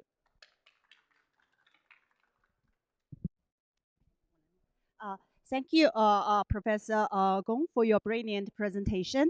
Next, I'm delighted to invite Mr. Torbjørn Fredriksen, Director of the Office of ICT Policy at the United Nations Conference on Trade and Development, UNCTAD. He is also the head of UNCTAD's work on e-commerce and digital economy. Welcome, Mr. Fredriksen. Please remember to share your slides. Thank you very much, Madam Moderator, and let me start by expressing my appreciation to the China Cyberspace Affairs Administration and to Tsinghua University for allowing UNCTAD to contribute to this very important dialogue on the shift to low carbon and a more digital economy and society. I'd like to share with you some findings from our recent report, the Digital Economy Report 2024, and I will seek to be very brief, but I hope that participants can also get access to the presentation afterwards. Let me see if I can get to the next slide. Yes, thank you. So the digital technologies are rapidly transforming our economy, as you know, as has been said already. This is creating a much faster and much more powerful interaction between people and machines in the digital space. But at the same time, we know that we have big digital divides. Many countries are far behind in taking advantage of these digital opportunities. In addition, we have the parallel development of planetary boundaries being breached, including from climate change, but more in many other areas as well. So from that perspective, it is very important to ensure that the development of the ICT sector of the digital technologies is also environmentally sustainable. In fact, we can see already that the ICT sector is generating greenhouse gas emissions of a similar magnitude as the aviation or international shipping industry. China is, of course, very important in this context because China is a giant in the context of the digital economy. And we have just a few examples here on this slide showing the tremendous progress that China has made in digitalization and is now a very important force for the globe in terms of digitalization. In the report, we take a life cycle approach to exploring the environmental footprint of digitalization. We have been talking so far a lot about how digital technologies can help with environmental concerns, but we also need to recognize that digitalization in itself is generating an environmental footprint. So we're looking in the report at the production stage, at the use stage, and at the end of life stage of the life cycle. And we're looking at the direct effects in terms of natural resource depletion, energy use, water use, greenhouse gas emissions, and pollution, and some others. If we start with the production phase, we often think about digitalization as being something virtual, something happening in the cloud. But the reality is that it has a very heavy material footprint. For example, to produce one laptop weighing around 2 kilos requires the extraction of 800 kilograms of raw material resources. And we also see that the devices that we're using in the digital economy are becoming more complex. For instance, when we produced telephones about 50 years ago, we needed 10 of the elements included in the periodic table. By 1990, we used 27 such elements. And now when we produce smartphones of various kinds, we use 63 of the elements in the periodic table. That is more than half of all the known elements on Earth. The same minerals that we use when we produce the digital technology are also the same that we use to provide a more low carbon environment. So that means that these two transitions that we are witnessing towards a low carbon economy and towards a more digital economy is generating tremendous demands for metals and minerals. For example, the demand for cobalt, graphite, and lithium is expected to increase by 500% until 2050. At the use phase, I'm just zeroing in here on the data centers because as we shift increasingly to computing computing intensive technologies like artificial intelligence, the virtual reality, and crypto mining, and so on and so forth. This is generating a tremendous increase in the need for electricity and water that are used by data centers. And the big data center operators, they can no longer keep their greenhouse gas emissions stable or reduce them because of the growing demand for energy and electricity. This is having a strong impact both at the local level where the data centers are located, and of course, if it generates more greenhouse gas emissions, it will also have global implications. The third phase is about how we deal with the waste from digitalization. And here we have seen a growing amount of waste being generated over the past decade or so, in an increase by more than 30%. And we can see that most of the waste per capita is generated in the most advanced economies, the most digitally ready economies. Unfortunately, a lot of the waste that is generated is not collected properly, not collected formally, and therefore also not managed formally. At the global level, only 1/4 of all the digitalization-related waste is currently collected formally. In China, that share is around 16%, and in Africa, it's only 1%. So we have a long way to go to improve that situation. And one of the problems is that many developing countries lack proper legislation to organize the formal collection of waste, and especially here, digitalization-related waste. An overall recommendation of the report is that we need globally to move more towards a circular digital economy. The production of digital products currently is very linear, and that increases the need for raw materials, and it reduces our ability to extract valuable materials from the digital devices and servers and so on that they come to the end of life. So this is an area where there's a huge potential for improvement, and this is something that requires a collective effort across stakeholders and across countries. We are also in need to address what we call the double bind of developing countries.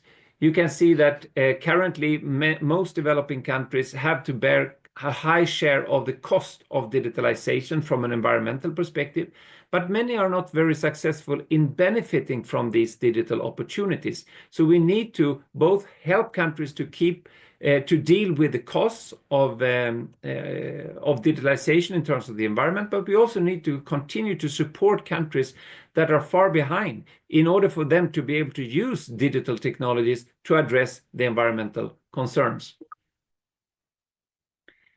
Finally, let me say that in order for us to make progress here, we need to work collectively. As the previous speaker was saying, we have come to an agreement at the global level to work together to build the Global Digital Compact.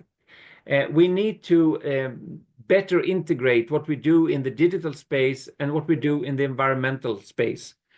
And we need to strengthen the capabilities of the poorer countries to be able to develop the right policy responses in this area and also to benefit more from digitalization. I will end that, and I will just direct you to the report for those who are interested in learning more about this. And I thank you again for allowing me to participate in this session. Thank you very much.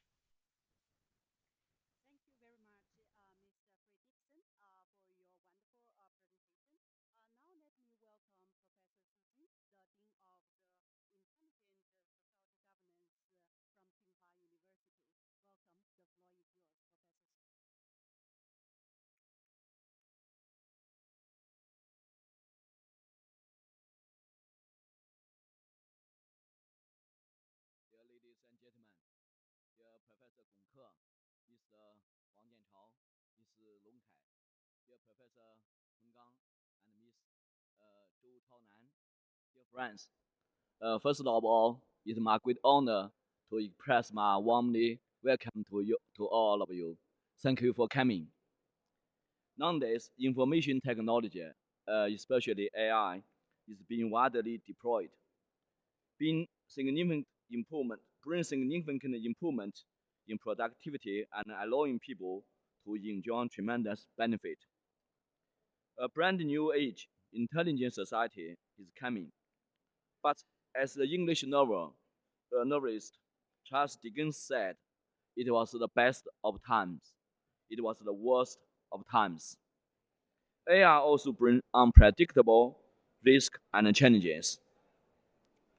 To focus on these risks and challenges, Tsinghua University established a platform research institute, ISG, Institute of Intelligent Society Governance, in 2019. The ISG focuses on interdisciplinary research on AI social impact, and its mission is to create a humanity intelligent society. Since 2021, to investigate the social impact of AI, Chinese government launched a nationwide initiative called AICE, which stands for Artificial Intelligence Social Impact Implement. There are 92 experiment base was established, and more than 2,000 scenarios were set, with about 30,000 people involved. To my knowledge, this initiative is the largest scale social experiment on AI application worldwide. According to our research, intelligent society has 5 key characteristics, including information rich, instant feedback, reshaping of cognitions, deconstruction of recognition, voice of the long tails. We also studied some concepts such as information cocoon, group polarization, opinion meaning pollutions, platform power, energy consumption, online gaming, and a digital label. All these concepts have been studied in my new book, which was released yesterday morning. We have found that it is a significant challenge to enable low carbon development through digital technology.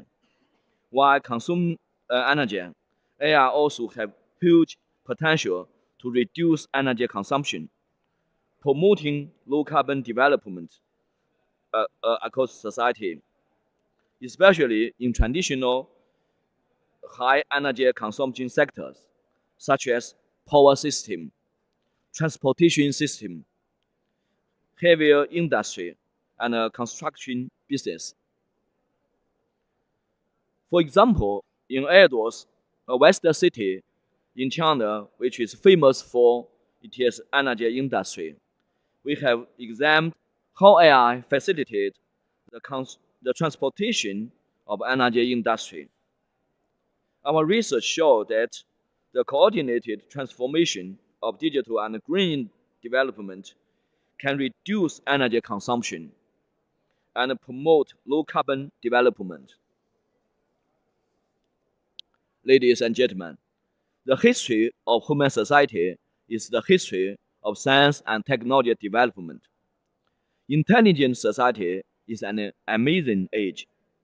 AI is one of our greatest inventions in our history.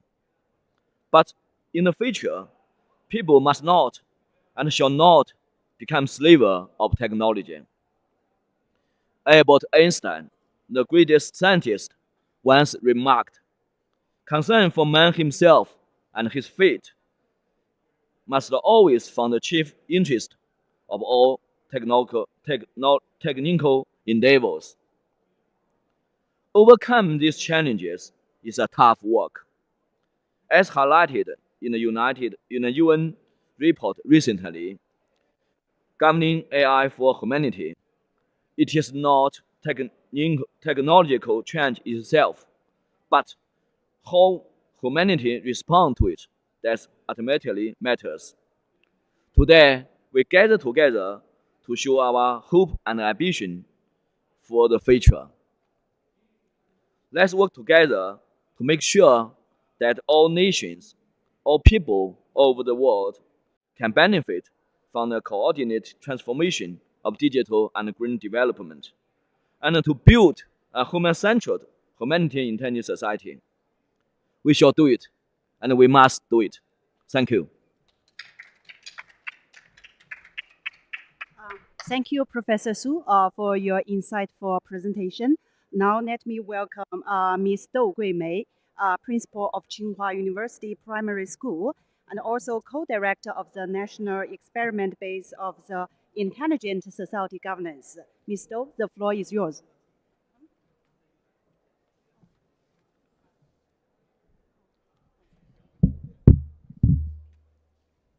尊敬的龙凯局长、彭刚副校长，来自全球各地的朋友们，我是来自清华大学附属小学的校长窦老师。Distinguished guests and friends from around the world, I'm the principal from Tsinghua University Primary School. 我想从现在屏幕上出现的52年前发布在联合国的一篇课文，收录在我们中国的小学语文教材里，叫做《只有一个地球》讲起。I would like to start from the passage from the UN 52 years ago entitled We Only Have One Earth. 这是我和学生们在课堂上借助这个教材的内容，然后我们一起确立了一个特定的学习主题，把教材的理解然后转化为到社区里发布环保倡议。This is a typical case for topic-based learning practice in my class. Advocate for a low-carbon lifestyle in the community. Finally, we expanded to the proposal for the whole school.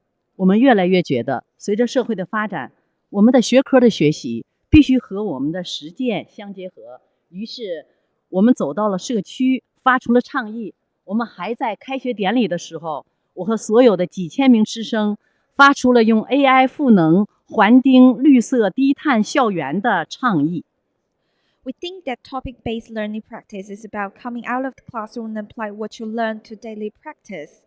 I've been working on topic-based learning for the past 30 years. After years of exploration, this practice has won the most important prize in China's fundamental education. 所以呀，主题教学呀，就是从学科的研究出发，在今天这个时代走出教室，加强实践的运用。我们越来越觉得中华民族对我们汉母语啊，特别强调文化自信，讲文以载道，以文化人。那么这样一来啊，就在我们这些年的研究过程当中，我和团队们一直研究主题教学，就是我们类似于今天的叫大观念教学，来培养学生的核心素养。所以从这些年的实践研究当中啊，也获得了首届国家教育教学的成果的最高荣誉奖。那么这10年间啊，我又带领的团队形成了主题教学的理论与实践的成果，并在今年的11月1日正式发布，也成为国家成果的持有的深化者。I've been working on topic-based learning for the past 30 years. After years of exploration, this practice has won the most important prize in China's fundamental education.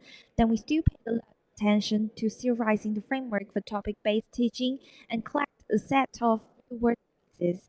All these work were finally published in November the 1st and recognized by the nation. 进入智能时代，我们正在尝试运用主题教学的方法论，对儿童的数字素养和生态文明的意识，这些核心素养融入到清华附小儿童站立学校正中央的教育哲学中，并且呀，也结合中国的古老的日晷的文化，与时俱进的含义，然后通过价值共创、路径统筹、激励相融、数质赋能4个机制来进行全方位的校园的治理改进与进一步的优化。Now I'm trying to methodology of topic-based teaching practice to digital literacy and environmental awareness education and integrate them into our philosophy of let students be the core of the school. By incorporating traditional culture elements into our classroom, we try to promote environmental education from our 4 main channels, namely value co-creation, path integration, compatible incentives, and digital empowerment. 下面呢，我就以主题教学 AI 赋能绿色低碳的校园来看这4大场景啊。先来看场景1，就是低碳数字平台，这就是在清华附小里装备着的零碳亭，它能实时的监测校园的温度、湿度、风向、PM2.5、PM10、风力发电、电量、光伏发电的电量等低碳的数据。这些动态的数据分析啊，能够通过 AI 环保的状况，那么为我们的学生们认识自然的生态非常重要，也是他们的重要的学习资源。Taking AI-empowered low-carbon campus as a case for topic-based learning, we have established 4 main scenarios. So the scenario 1, low-carbon intelligent platform. This is our zero-carbon booth that monitors temperature, humidity, wind direction, PM5 and PM10 levels, wind power, and PV output.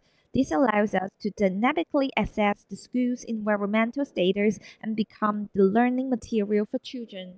场景2就是低碳教育的应用。在校园内，我们正在设置了光伏的太阳花。那么学生们啊，可以用数字化的技术助力学生生态的考察，提升对生物多样的这种素养的培养。那么学生就可以在自然资源的宝库中，借助红外相机观察野生动物，这也是他们重要的学习的内容。The scenario 2 is low carbon education application. In our campus, we have installed a lot of solar flowers. We also leverage intelligent technologies for students' ecological explorations. During the exploration, they use in-frame cameras, telephoto lenses, and AI image recognition to classify wildlife and gain first-hand experiences. 场景3就是低碳交互的空间。碳循环科普的体验，在学校里，我们用沙盘模拟了海洋、河流、城市、森林、油田、工厂、农场、火山以及天空等场景。那么，对应场景中的元素就会这样的动起来，来提高学生对环境的相处的平衡的关系的基本素养的培养。Scenario 3 is low carbon interactive spaces. We also implement several carbon cycle experiences, focusing on simulation in ecosystems like oceans, cities, and forests, bringing environmental science to life. 场景4就是智慧操场的体育运动。在学校里，运动场和走廊，我们都增加了 AI 跳绳、AI 50米、阳光跑。趣味一体机、五感，孩子们在这个过程当中积累了数据，并研发了承制阳光跑的成长树，以一棵树的方式，不断的在班级的集体的赋能当中长成森林，结出果实，然后我们让学生的成长看得见。Scenario 4 is intelligent physical education. We further add some intelligent applications to traditional PE education, like AI-assisted running, among a lot of sport activities. We also develop an intelligent system for students to keep track of their progress in physical education.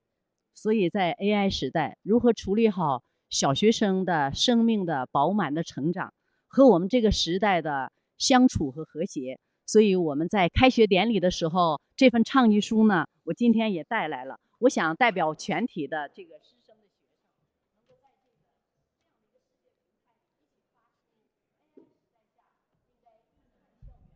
这个这种基本的素养，也应该成为我们世界公民的应有的一本基本的共识。Finally, on behalf of all students at Tsinghua University Primary School, I would like to share the Low Carbon Campus Initiative for a Sustainable Future with Global Friends. 所以最后，说一句话：儿童在哪里 ，AI 赋能的低碳校园的教育就发生在哪里。让我们一起共同努力。谢谢。In short, we believe that where children are, where AI-empowered low-carbon campus is. Let's work together. Thank you. Thank you for such a wonderful speech on the role of education in AI and no carbon development. Thank you again, Ms. Do.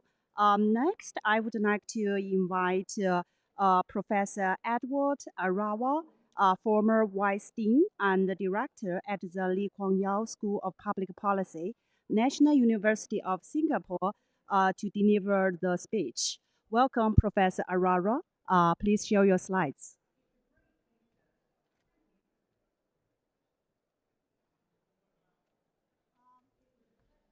Yeah. Can you hear me? Yes. Wonderful.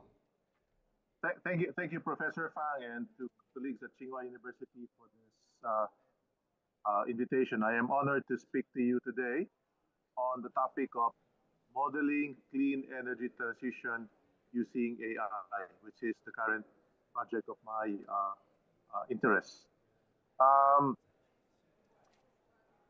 AI can help improve climate models, as the recent Economist magazine has reported. Artificial intelligence is helping improve climate models, improve prediction accuracy, improve policy making, reduce computational costs, and to scale at regional and global patterns.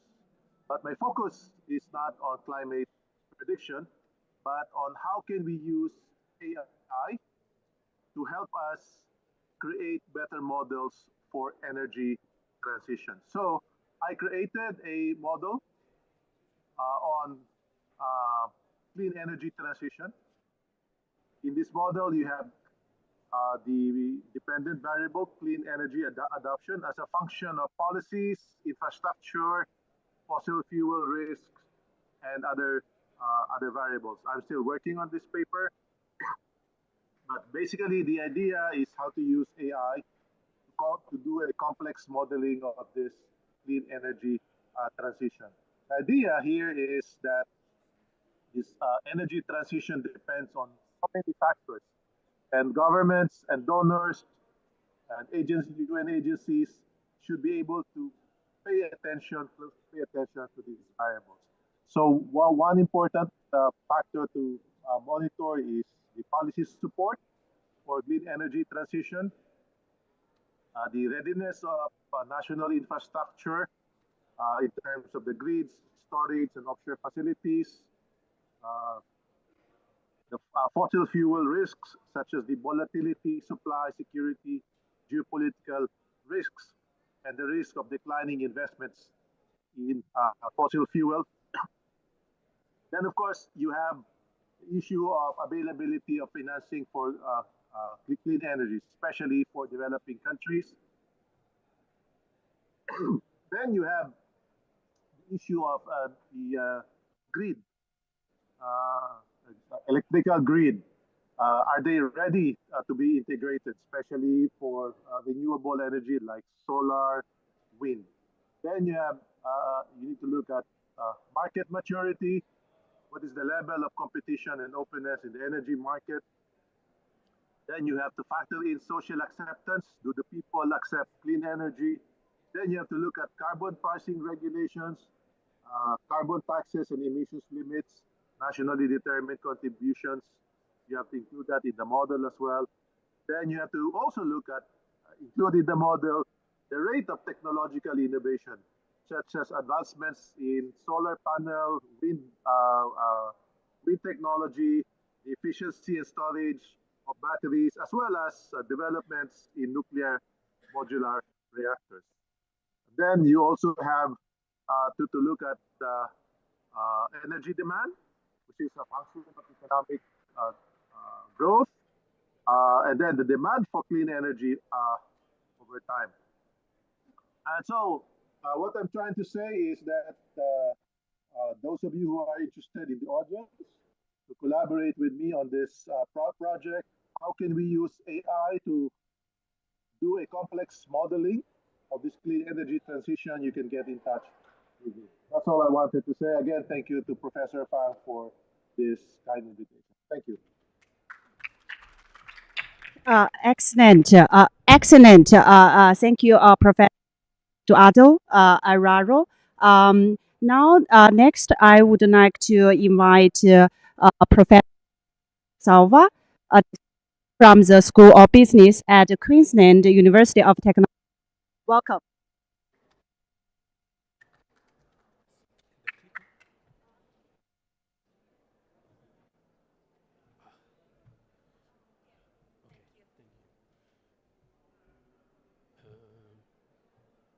I'll wait for my slides. Okay. Is this on? Yeah, you can hear me? Okay. All right. So I will be extremely brief because we are almost out of time. But so one of the things that I would like to highlight is we need energy to generate capital. That's why we need energy. And as our needs to create more capital, we are going to either use more energy or less energy. And to solve this issue about low use of energy, we really have to focus on where does energy get used in terms of transitioning from capitals and the role of information tech. Very quickly, if you just go to the next slide. If you go to the next slide.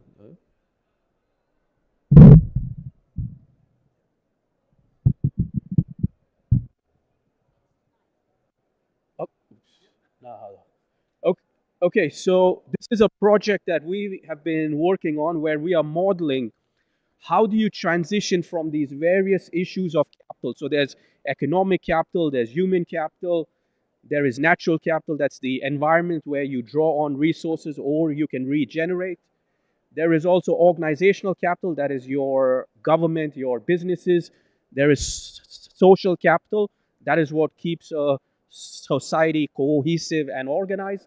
And at the end, you have symbolic capital, that is the brand of your country, brand of your urban area, brand of your city.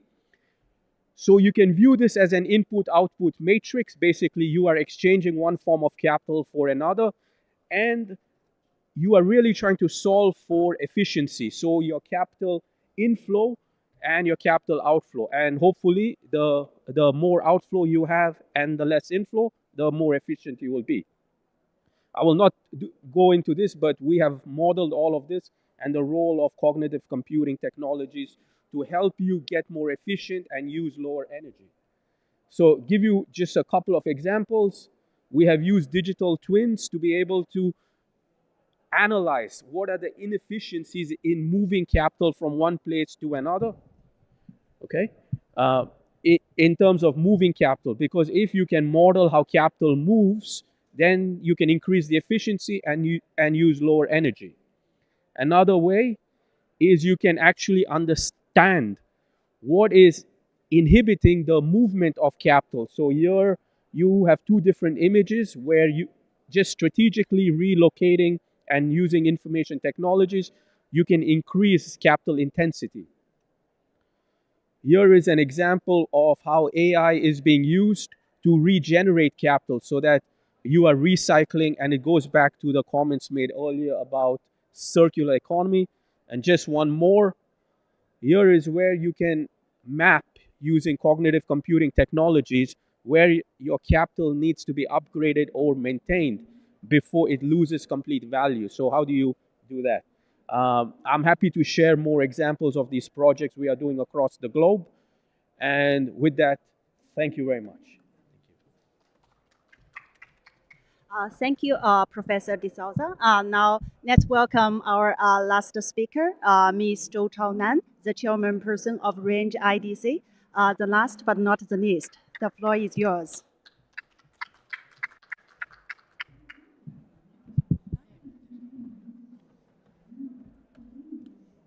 尊敬的王建朝局长、龙凯局长、彭刚副校长、龚科校长，来自全球各地的嘉宾们，大家上午好！非常荣幸的参加这一次数字技术助力绿色低碳发展开放论坛。我来自中国润泽集团，是一家专门从事人工智能产业提供规模化、绿色化、智能化算力资源的高科技企业。在这里，我想简单的向各位分享几点润泽关于智能技术助力绿色低碳发展的实践和思考。Distinguished guests and dear friends from around the world, good morning. It's a great honor to participate in this open forum on digital technology empowering green and low carbon development. I'm from Range Group, a high-tech enterprise dedicated to providing large-scale, green, and intelligent computing power resources for the AI industry. Today, I would like to briefly share some of our practices and thoughts on how digital technology contributes to green and low carbon development. 习近平主席强调，要健全绿色低碳发展机制，支持企业用数字技术、绿色技术改造升级传统产业。可以说，数字技术与绿色技术的双向奔赴，已经成为当今社会转型发展的重要议题。Chinese President Xi Jinping has emphasized the importance of establishing mechanisms for green and low carbon development and supporting enterprises in upgrading traditional industries with digital and green technologies. Indeed, the integration of digital and green technologies has become a vital topic in the transformation of modern society. 润泽集团自从成立以来，秉承产业报国的使命，致力于为中国乃至世界数字化社会转型提供绿色、可持续的算力基础设施支撑。经过15年的发展，我们已经在京津冀、长三角、粤港澳大湾区、成渝的重庆、海南、甘肃等区域布局了7个智能算力产业园，努力为各行各业的智能化转型贡献力量。Since its inception, Range Group has adhered to the mission of serving the nation through industry and is committed to providing green and sustainable computing infrastructure to support the digital transformation of societies in China and global nations. Over the past 15 years, we have established 7 intelligent computing industry parks in China, including Hebei Province, Pinghu in Yangtze River Delta, Foshan and Huizhou in Guangdong, Chongqing, Hainan Free Trade Port, and Lanzhou in Gansu, contributing to the intelligent transformation of a set of industries. 在这一过程中，绿色数据中心和智算中心建设是我们探索的重点。我们都知道，算力的发展离不开能源。我一直认为，算力的终极能源是氢能和成熟的核能应用。但是在最终没有实现之前，我们还需要进一步关注现有架构下的节能技术。During the process, green data centers and intelligent computing centers have been one of our priorities. As we all know, computing power ultimately depends on energy. From my point of view, the ultimate energy sources of computing will be hydrogen and the mature application of nuclear power. However, before reaching that stage, we must focus on energy-saving solutions within the current frameworks. 我国的数据中心绿色节能国家标准的电源使用效率一直在不断的改善 ，PUE 值从1.6逐步降到1.3。我们长期在一线从事这一工作，一直努力攻关克难，探索 PUE 值还能否进一步降低。经过不断的努力，我们自研的数据中心智能低碳全域智能系统，通过模块化的布局、集成化的设备、智能化运维等系统解决方案，实现了能源利用效率的持续优化，将 PUE 值降到了1.15左右。如果使用最先进的静默式液冷制冷 ，PUE 值可以进一步降低到1.09。The power usage effectiveness (PUE) of data centers in line with national green energy standards has been continuously improving from 1.6 to 1.3 in the past several years. As the explorers in the frontier of the industry, we have been keeping on exploring whether there is still any gap to further reduce the PUE. Through years of effort, we developed a self-designed, intelligent low-carbon cooling system for data centers, which optimize energy efficiency through modular design, integrated equipment, and intelligent operations. This innovation has reduced PUE to approximately 1.15 with the most advanced immersion liquid cooling methods, it can reach as low as 1.09. 这项创新技术具有良好的示范带动作用和社会影响，先后获得了工信部等多部委遴选的国家绿色数据中心等荣誉。未来，绿色节能是智能社会发展的必由之路，必将会产生更深远的社会经济影响。This project has incurred a significant demonstration impact, earning us recognition as a national green data center from the Ministry of Industry and Information Technology and other government agencies. In the future, we believe that green development will be ultimate trend for intelligent society, and our efforts will yield more profound socio-economic impacts. 与此同时，我们非常关注数字技术助力绿色低碳发展背后的更加深层次的机制问题。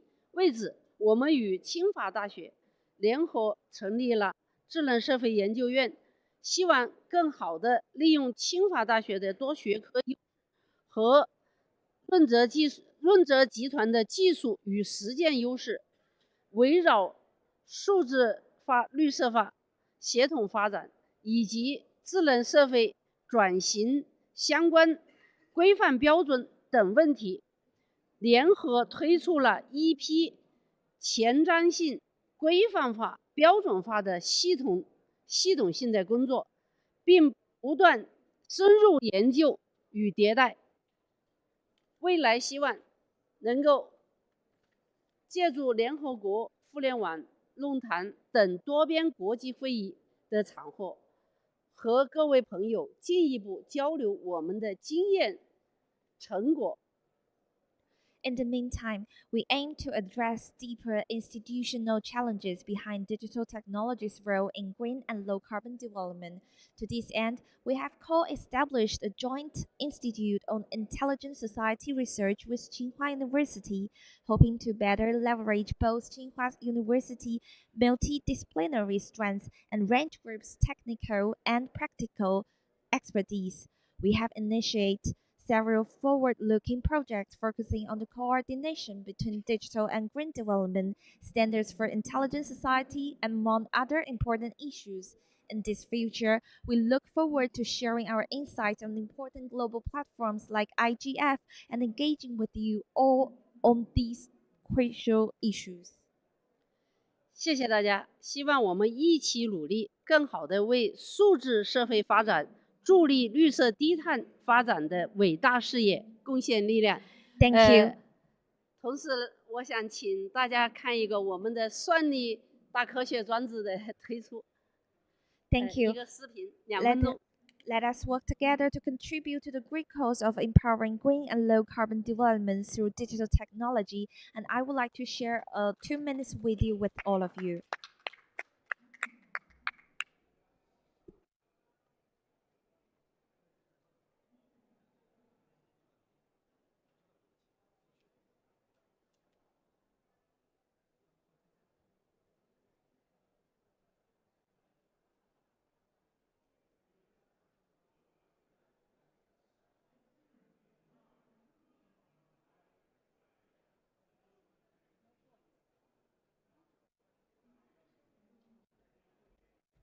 Sorry, no voice. Could you help to turn on the voice of this video?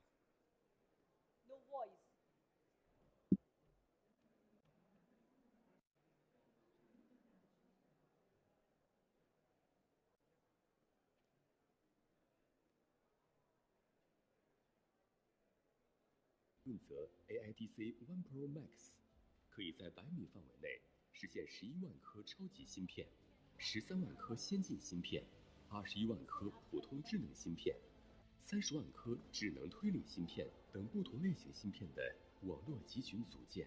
润泽 AIDC Please switch to channel 1. 在算力时可训练万亿级参数的 GPT-5同等规模人工智能大模型。满载算力时，将能够训练超 GPT-5的超大规模人工智能大模型，为人工智能发展提供坚实底座。在提供全球领先的高算力的同时，得益于4成 Chip Link 技术的优势，满载网络建设成本降低约8亿元，创造算力效能提升价值12亿元，从而大幅节约了社会资源，并显著增强了数字经济的价值。润泽 AIDC One Pro Max 支持多模态制冷系统，能够无缝切换风冷、冷板式液冷、浸没式液冷等多种制冷模式。该系统特别设计的冷板式液冷技术，可将 PUE 降低至 1.14。这一成就展现了润泽科技在推动中国低碳制算中心发展方面的先锋作用和践行者身份。润泽科技携旗舰产品润泽 AIDC One Pro Max 作为强有力的接力棒，在全球 AI 竞争的接力赛中，助力中国 AI 在接力赛跑中奋勇争先，不断实现自我超越。算力即国力，润泽超级智算大科学装置将为我国在全球 AI 竞争中做出润泽贡献，稳定、安全、可靠、绿色，尽在润泽科技。Okay, a wonderful speech and also the video. And I want to take the last chance to thank you all, our distinguished experts and also audience for your patience. We really run out of time, but I think we also had a wonderful discussion today. I hope we will keep in touch and keep our passion on this important issue in our area. In the end, I would like to claim that we are closing our events today. So please keep in touch. See you next year. Thank you.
Hello, everyone. We are starting in 1 minute. Please take a seat.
Good morning, everyone. Good afternoon and good evening, wherever you are in the world.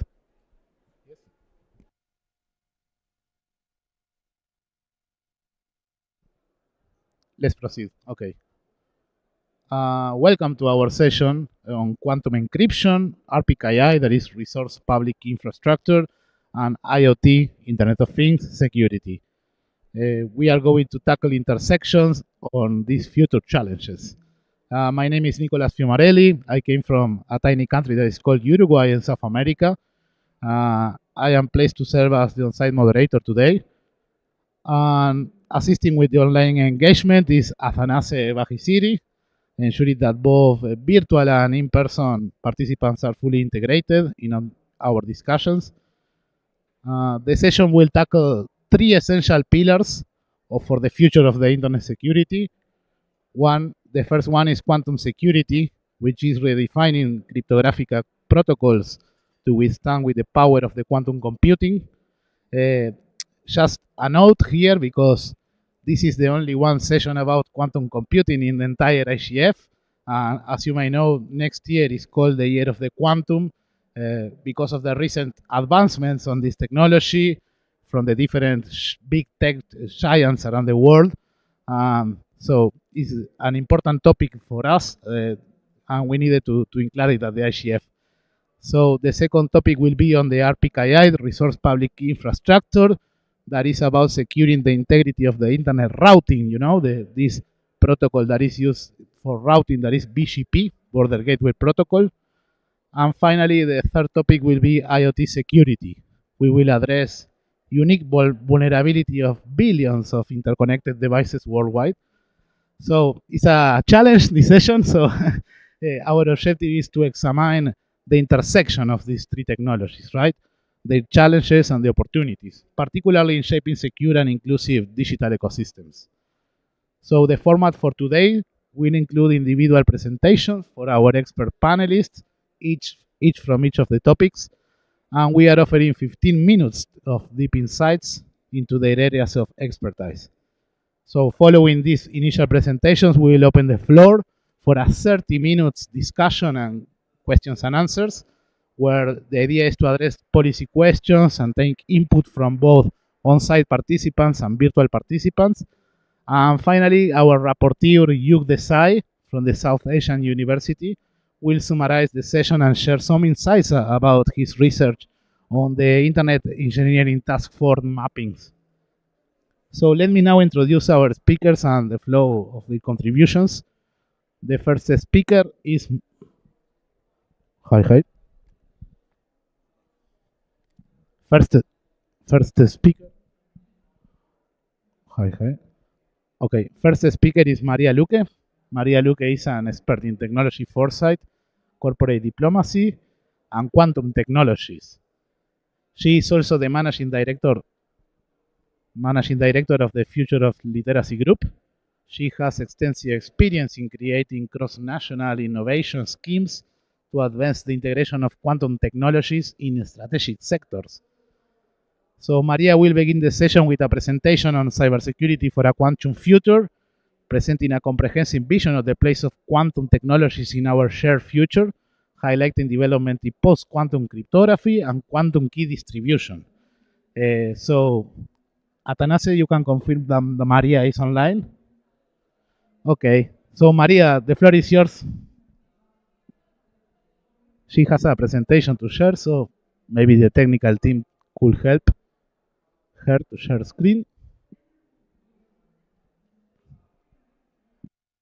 Maria, can you confirm you can speak?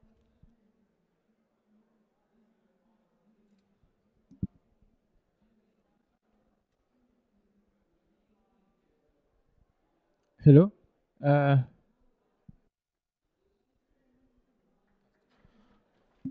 Okay, while the technical team help us to put Maria on the floor.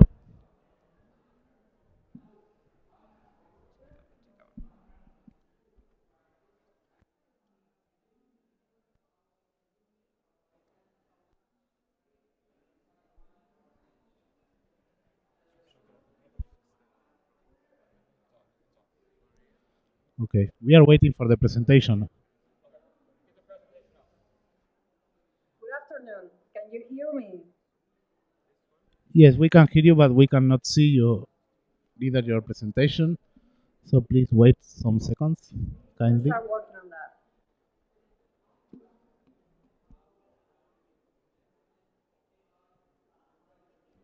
Some technical issues here at the stage. Okay. Can you see my screen now? Yes, we can see your screen. If you want, you can also open your camera, or if you already open, we'll tell the technical guys to put you on the screen, please.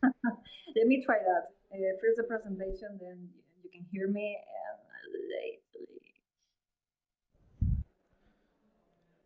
you need Yes, to allow me the floor is to open yours. up my camera.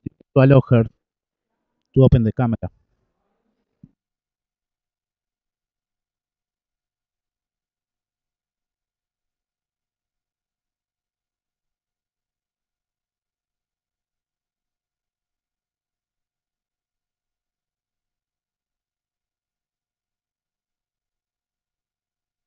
You can start, and then later they will allow you to put your camera on. Okay. Thank you. So, good afternoon to all of you. Good afternoon, Nico. Good afternoon to those in the audience. Clever enough to pay attention to this presentation right before the closing of the IGF this year. Thank you for being here. I really want to do a brief exercise to start the session. And this is on pair with you not being able to see me through video. That's very timely because I'm going to ask you to close your eyes, if you may, those of you in the audience. I want to paint the picture why we think about quantum technologies today at the IGF, and go a bit forward. So eyes closed. By 2045, the world looks nothing like it does today. Profound transformation has taken place, and all global communications, both terrestrial and space-based, they are somehow integrated through optical networks. It is a rather sophisticated infrastructure born from decades of collaboration and innovation, and it enables real-time data transfers at great speeds, allowing instantaneous communications across the globe and into the farthest reaches of our solar system missions. The integration of quantum communications in this time has extended our reach even further and is facilitating secure, near instantaneous transmissions across Earth to the Moon and Mars. This breakthrough is paving the way for us humans to explore and inhabit even other planets, while advancing how we understand the cosmos. But what's more important, in this age, mature quantum sensing and computing technologies have helped us unlock a new era of capabilities, of possibilities. We now have distributed quantum sensing networks, and they provide us with extreme precision in environmental monitoring, in space exploration, and early warning systems for disaster in every location. This is enhancing our quality of life and our ability to protect both Earth and our expanding presence in space. And quantum computing now is deeply integrated into this global network, and it enables the confidential processing of highly sensitive data, securing information that is critical to national security, to finance, and to global governance. Our relationship with trust in this era is definitely changed. These technologies have transformed sectors ranging from healthcare to defense, enabling the secure integration of intelligence, of military and defense efforts, and is making it possible to effectively confront asymmetric, cyber, and kinetic threats to our infrastructures and well-being. Well, now those of you who share the audience with us can open your eyes and you close them. This picture of 2045 is a bit to the yes, but it's one of the possible futures I'd like you to start betting for, starting today. Now, we set our eyes on 2045 today, but some nations and cutting-edge RTOs are getting ready for 2030. For example, the way we understand smart cities is changing with the introduction of quantum technologies, such as quantum sensing. Quantum sensing is a very mature technology, and it allows us to sense the Earth, the electromagnetic fields, way beyond the scope of today's parameters. Here, in my presentation, you can see a crystal clear bet by TNO in the Netherlands of quantum technologies to help up communities with the energy transition. In this picture, quantum sensors can optimize the efficiency of power grids, they can enhance battery performance, and they can improve the detection of leaks in pipelines. And since sensors are abundant in every domain of the energy transition, there are countless opportunities where they can be employed to gather critical data. For example, heat and carbon uptake in industrial environments, to have better models of our reality so that we can choose to make it more sustainable. So if we are lucky, 5 years from today, most of the critical data that we will gather will be gathered through quantum technologies.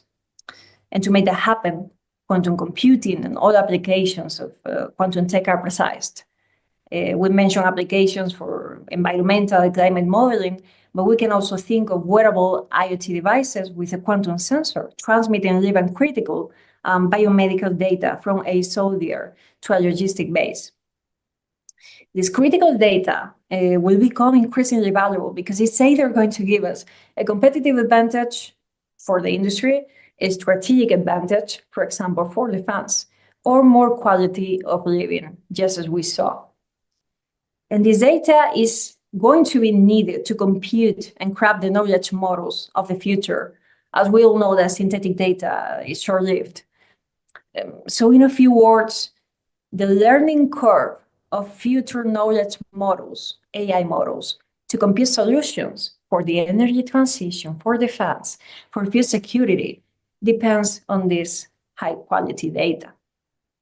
So we can expect in the near future that quantum technologies gathered data will be feeding up these models, first through AI power compute, which is happening today, later through quantum plus AI compute, which will be happening in the next 5 years, and ultimately through quantum computing. That leaves us in a scenario where this exchange coin for our well-being, which is data, is going to circulate all over Earth and space. And my message today is quite different from the one that I gave the last IGF in Kyoto last year. My message today is that not only a cryptographically relevant quantum computer and its advent is a threat to this future that I just pointed out to you, to how we leverage this data for good. Not only harvest now and decrypt later is a threat to this vision alone, the threat is up today. I mean, the current standards for our IT and OT cybersecurity in our industrial environments, in our critical infrastructures, these standards and measures are very low key. They're unclear in most cases. Some of them still operate on cybersecurity by obscurity. And the bad news is that it's only going to get worse because on the one side, there's this trend of AI softwareization of everything that is going to expose our critical infrastructure to more and more blind spots. And also our definition of critical infrastructure is growing in assets. For example, we now have satellites in LEO and ground stations for science and optical communications. So my bet is that to protect the future that we are trying to build, that we are talking about throughout the entire IGF these years, to protect all of our collective investments in AI, in compute, in quantum and space, a new framework of cybersecurity and networking is essential. And for this, or to make this happen, quantum security is essential. Now, this year, we're going to make it easier. I'm giving a very high level and zoom in and zoom out overview of cybersecurity in the quantum era. Given that today is about a multi-stakeholder future for all, I'm going to give you an overview of what we need to focus on today, tomorrow, and let's say the day after, to unlock the kind of secure communications that we need for the next set of quantum plus AI progress in our industries. Today, the new normal of today has a focus on protection regarding quantum security. This means that we are working on integrated what are called post-quantum cryptography standards and quantum cryptography algorithms, such as those approved by North America's NIST, into our existing digital and physical infrastructures. Under the belief that under a quantum computer attack, these algorithms will resist for the most part and not unveil the underlying information behind the data. We are working means with the help from the tech industry and building common understanding for this, such as under the GSMA post-quantum crypto task force. Our national governments are issuing guidelines to help us start our migration to post-quantum cryptography frameworks. And most hyperscalers, such as Amazon, Google, Apple, with their iPhones, are introducing them into our daily cloud-based platforms. Also, during November this year, we have seen the mandate to wear down RSA keys by 2030 by North America's NIST, and some several statements in the European Union's Cyber Resilience Act. So today, well, diagnosing the problem is the easy part, and we have done that. But aligning national and international policies is much harder, and we are on those efforts right now. In the meantime, if the future is quantum, as I presented earlier, the present is hybrid. The new normal of tomorrow today and 2 years from now, the focus is to gather very mature advances in quantum communications, such as quantum key distribution, which promises to render the data unusable if hacked due to the interaction with the physical properties of light, to start hybridating it in classical telco networks and infrastructures. The advances in QKD and quantum communications we shared last year, I can tell that they keep upscaling. For example, this last week in the European Union, we just signed the contract for the IRIS-2 constellation. And this constellation will be ready for optical communication links. So we will ensure with it this space segment of the European quantum communications infrastructure. Regions worldwide are very active in proof of concepts of the integration of QKD into classical telco networks. For example, and again, MATQCI, the Madrid Quantum Communications Infrastructure, those in the Netherlands, or for example, GovNQ, which is a network in New York. This today, 2 years from now, example, what we need to do to start integrating quantum communications in existing infrastructures is undergoing a lot of challenges. First one is the challenge of standardization. And this might be the second most important message of the session today for me. The challenge of working on interoperability of these technologies with existing operators and infrastructures. Also, the challenge of starting the substitution of RF for optical communication ground stations globally. Or even how to develop quantum memory so that we can make quantum networks of great size beyond the regions that we're working with now. Now, the day after tomorrow, and this is the part where we collide with the vision at the start. To be ready in 10 to 15 years, we have projects such as the Quantum Internet Alliance, which is in the European Union, striving to mature quantum internet working capabilities to start deploying these dreamy applications that we started the session with, distributed quantum sensing networks, decentralized and blind computing of data between actors who don't necessarily have to trust each other to make joint decisions, thanks to this technology, you name it. We also have statements from NASA's SCAN program speaking about the US-led global quantum network by 2035, but we don't have much more than that. And for global benefits to occur, for this scenario of 2045 to occur, we need to build these networks as jointly as possible with interoperability as the key priority. Otherwise, the bright promise of the quantum future will turn into a zero-sum nightmare between societies. So we need to start with quantum security today, right where you are.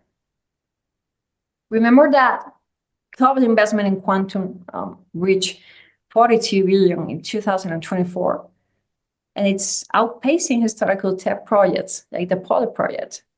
Many people speak of a quantum Manhattan project in different countries, nations, among them China. My final message in this very high-level overview that I'm presenting today is that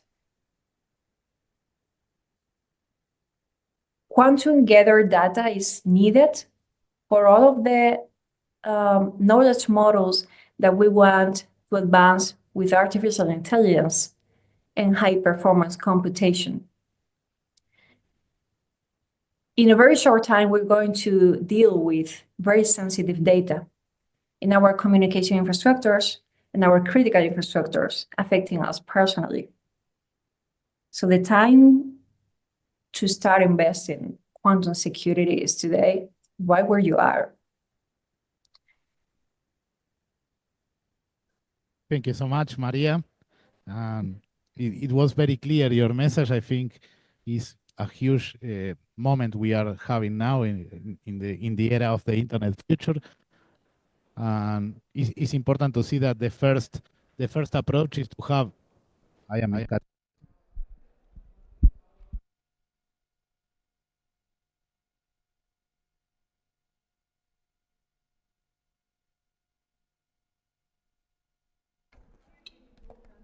Sorry, my microphone. Sorry.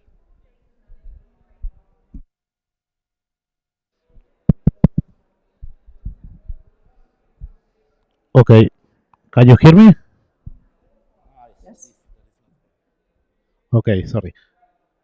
What I was saying is that the first step, as Maria mentioned, is to have post-quantum cryptography. What is that? Is to have the algorithms that we have today, like RSA, AES, etc., are not quantum resistant. That means that when you send a WhatsApp message, for example, from your phone to another phone, you can see that the message is encrypted from end to end, right? But for the most powerful classical computer nowadays, it will take like 200 and 1,000 years to decrypt any WhatsApp message. But for a quantum computer, it will be so rapid, like seconds, right? So with the post-quantum cryptography algorithms, we are having a way that the quantum computers will take uh, hundreds of years to also decrypt this new cryptographic. So that is like the first step, right? To have post-quantum cryptography algorithms in all the core of the internet and ICTs. Then the next step, if I remember from Maria's presentation, was about the quantum key distribution. It's a technique that uses the quantum physics to send information in a way that is teleporting information. Is a property of the quantum physics, and in this in this sense, no one will know your key. So once you exchange this key via the quantum network or the quantum facilities, then you can encrypt your messages with this key in the classical internet. So that is the second step. And the third step is about the quantum internet. That everything goes in this new model of the quantum. And the last mile is the quantum internet working session, because with these sensors and with distributed quantum computing, you could have more calculations and you could have a lot of more of features that uses this technology. So now I am heading to Sofia Silva to introduce the second topic of today, that is the RPKI. And then later in our session we will address some policy questions. So we will return to you, Maria. Sofia Silva Berenguer is the RPKI program manager at APNIC. She is specializing in securing internet routing and improving the adoption of cryptographic frameworks across regions. Sofia will dive into the critical role of the RPKI. RPKI is Resource Public Infrastructure. It's a security extension for the internet routing.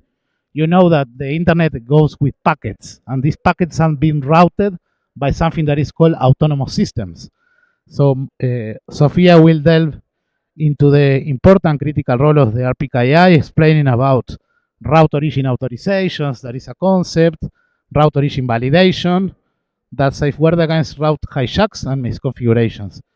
She will also highlight some about regional adoption challenges, ongoing capacity building efforts, and some solutions that at the IETF, there is a company there is a standardization body that is called the Internet Engineering Task Force, where every protocol you have heard about, HTTP, DNS, FTP, everything was made that in that standardization body, and they are every day having new discussions in mailing lists about different new or security extensions. One of those is ASPA, Autonomous System Provider Authorization, that is looking to secure routing paths. So with that, Sofia, the floor is yours for your presentations. Thank you. Thanks so much, Nico, for the introduction, and thanks for having me today. Hello, everyone. I'm connecting from Uruguay today, although I'm normally based in Australia. I'm originally from Uruguay, same than Nicolas, and I'm visiting family. As Nicolas mentioned, I will be talking about securing the internet routing. But I want to start by briefly sharing why we need to do that. Internet is not just a network. Internet is the network of networks, in which networks learn where other networks are using the border gateway protocol that Nicolas mentioned, BGP. So basically, networks exchange BGP announcements where they tell each other, you can reach these prefixes through me. But the thing is that this protocol was designed under the assumption of trust. Back in the day when the internet started, everyone knew each other, they could trust what everyone else was saying. But then in the 80s, when the internet was open to the commercial sector and it started growing exponentially, this assumption of trust didn't work that well anymore.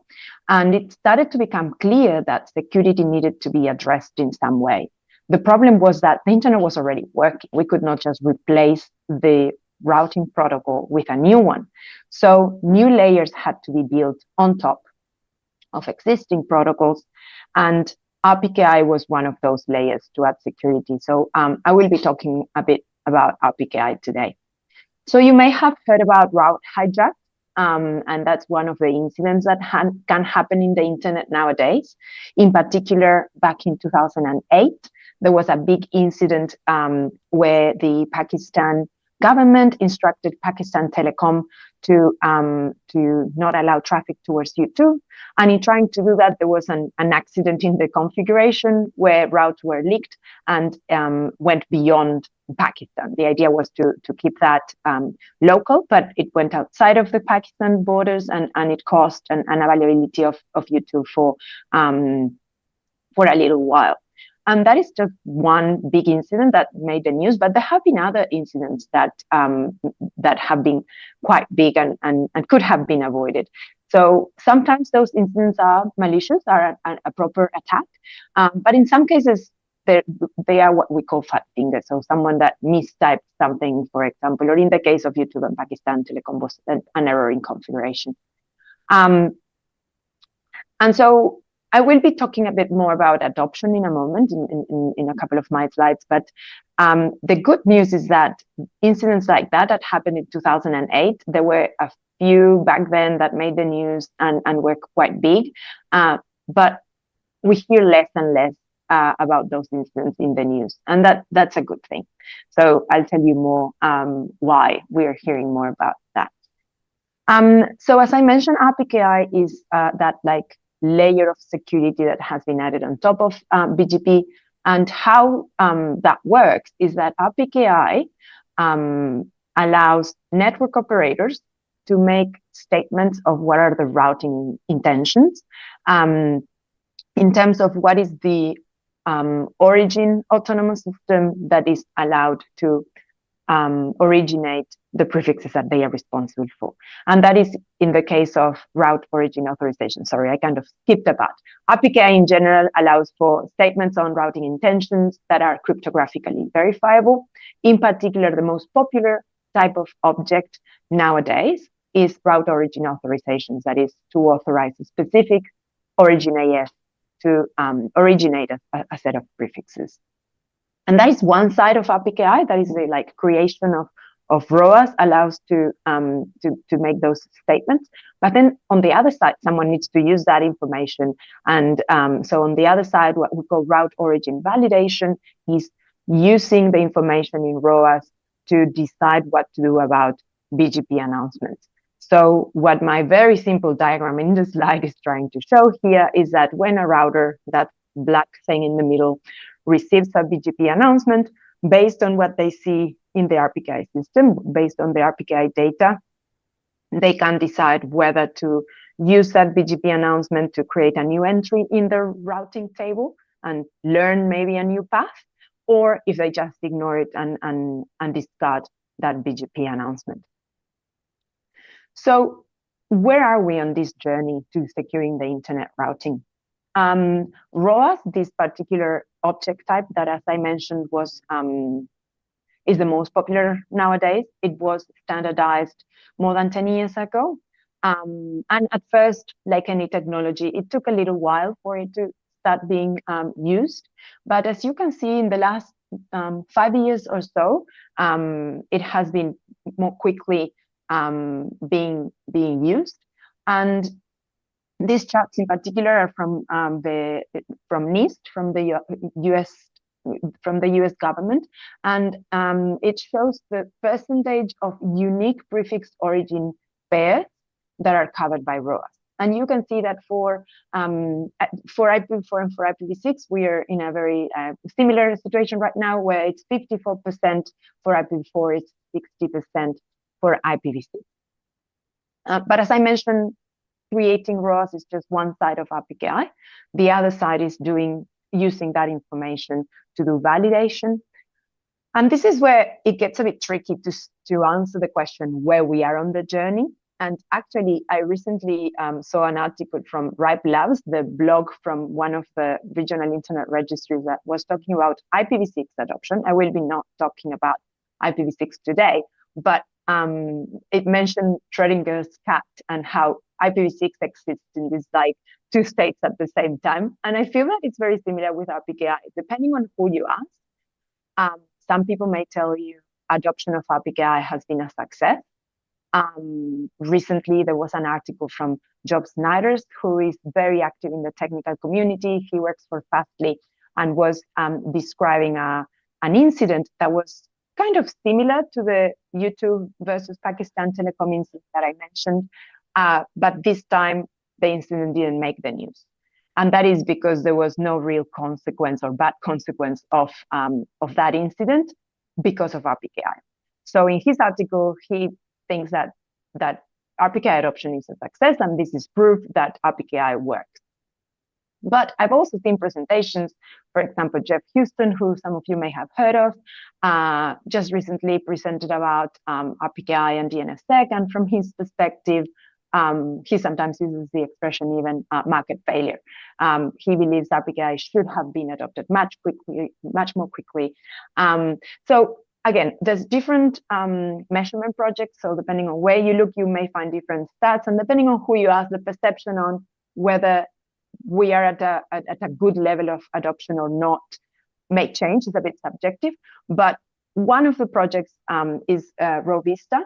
And I like this project because they have an academic paper. So if you go to that URL of the project, you can check the methodology. There's also particular challenges on how to measure ROV. I feel with other technologies that stop attacks or that mitigate risks, it's hard to measure things that don't happen. So I will not go into the technical details on how this is measured, but there are challenges on how to measure route origin validation. So according to this particular methodology, one of the charts on my slide here, the one on the left, shows the percentage of autonomous systems that are protected by route origin validation. And they split this into partially protected and fully protected, because network operators may decide to do route origin validation on some of their interfaces and not all of them. So partially protected is when there's at least one interface where they do route origin validation. And you can see that number, when I got this chart, and it was just a few days ago, was around 90%. So that's pretty good. But if you look at fully protected, where all the interfaces are doing route origin validation, that's just just a bit below 25%. I also included a chart. I will not go into the detail of how economies are doing comparing to each other, but I thought it was interesting that Rovista also defines this ROV score. And in this particular chart, they do kind of a weighted average based on the cone size. So it's based on the customers and customers of customers that an autonomous system has. And so you can see how different economies are at different stages of deployment of this. As Nicolas mentioned, there's also ASPA. So I wanted to briefly touch on, as I said, route origin authorizations. They prevent some types of attack, but it's just based on the origin autonomous system used on a BGP announcement. But in order to protect the rest of the path, there's a new object type that is being discussed in the ITF. That also, thanks to your introduction, Nico, people know now that the ITF is the body that standardized protocols in the internet. So there is a discussion that is actually has made a lot of progress, and it's quite close to being completed and ASPA becoming a standard, but it's still being discussed. ASPA stands for Autonomous System Provider Authorization, should soon become a standard. And it has already been implemented in a way. So I included a couple of links if anyone is interested. There was an article about a first route leak that was prevented by ASTA, and also earlier this year, Hurricane Electric announced that they already support ASTA. As I mentioned, depending on who you ask, you may be told that RPKI is going great. Some people think that it should have been, the adoption should have been faster. And I wanted to touch on what are some challenges of, in particular, route original authorizations and validation adoption. As we mentioned, there's the signing part, creating ROAS, the validating part, ROV. And there is a concept in social sciences that I think may help understand part of the challenge for adoption, and is that for RPKI to provide maximum benefit to the internet, to everyone, we need each autonomous system in the internet to do their part. We need each autonomous system to create ROAS for all their space, but also to start doing route origin validation. And at some point, there was a bit of a chicken and egg situation where if there's not enough ROAS out there, why would I do validation? But also the other way around, why would I create ROAS if no one is doing route origin validation? I personally believe we are past that point, as you have seen from the statistics. I think there is enough level of adoption that there should be more motivation nowadays to create ROAS, to do validation. But also a bit of a challenge that I've heard sometimes is that technical people do understand the importance of this, but when non-technical decision makers are involved, it may be hard sometimes to justify the work required to implement best practices, because sometimes the commercial benefits are not immediate. And to that, what I want to say is that we need to keep in mind that by implementing best practices, and not just RPKI, but best practices in general, what we're basically doing is preventing reputational damage. So that should be enough justification. I know I'm running out of time, so I'll just try to pick up the pace, Nico, sorry, to try to keep on time. Because I am the program manager for the NRO RPKI program, I wanted to briefly touch on what we do to encourage adoption of RPKI. So first, very generally, some approaches to encouraging adoption. One is providing support, so by raising awareness, building capacity, engaging with organizations and those that are responsible for implementations, working on system improvements is a way that we can encourage adoption. And then there's also two big approaches that you may have heard of, that is based on reputation. There's an example of MANAS, which is the mutually agreed norms for routing security, where there's different aspects of routing security that are described as best practices, and network operators can subscribe to MANAS and then become part of kind of this ranking on how much they implement those best practices. But there's also regulation-based approaches, where you may have heard earlier this year, the United States, for example, is the big example of publishing a roadmap to enhancing internet routing security, by which governmental agencies are now mandated to create ROAS for the space and to start doing route origin validation. And there's also a similar example from Finland. So as I mentioned, I'm directly involved with the regional internet registries. I work for the NRO, which is the number resource organization that brings together the 5 RIRs. And what the RIRs do to support RPKI adoption is to organize training events. They have e-learning platforms where they help with that, like capacity building side of things. They engage with member organizations, with governments and other entities to support them in the adoption of RPKI. And we have recently launched, actually just in January this year, we launched the RPKI program that I am a program manager for, to create more consistency across the RIRs, because each RIR is an independent organization that has implemented RPKI in their own way, and it has become more and more important strategically to create more consistency among the 5 of them. And a geographically relevant example is the RIPE NCC, that is the RIR that covers this part of the world. In 2023, worked closely with the Saudi Arabia government, organizing workshops both for decision makers and for technical people, and that showed an immediate increase in the uptake of RPKI. So I think that's a good example of how we support RPKI adoption.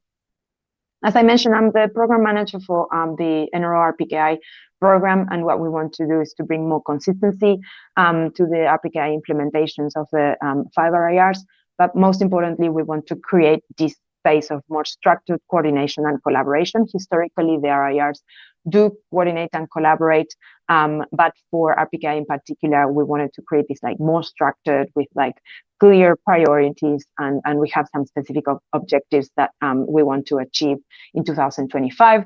And I've left a couple of links there so that if you want to learn more about the program or if you want to get in touch, you can do that.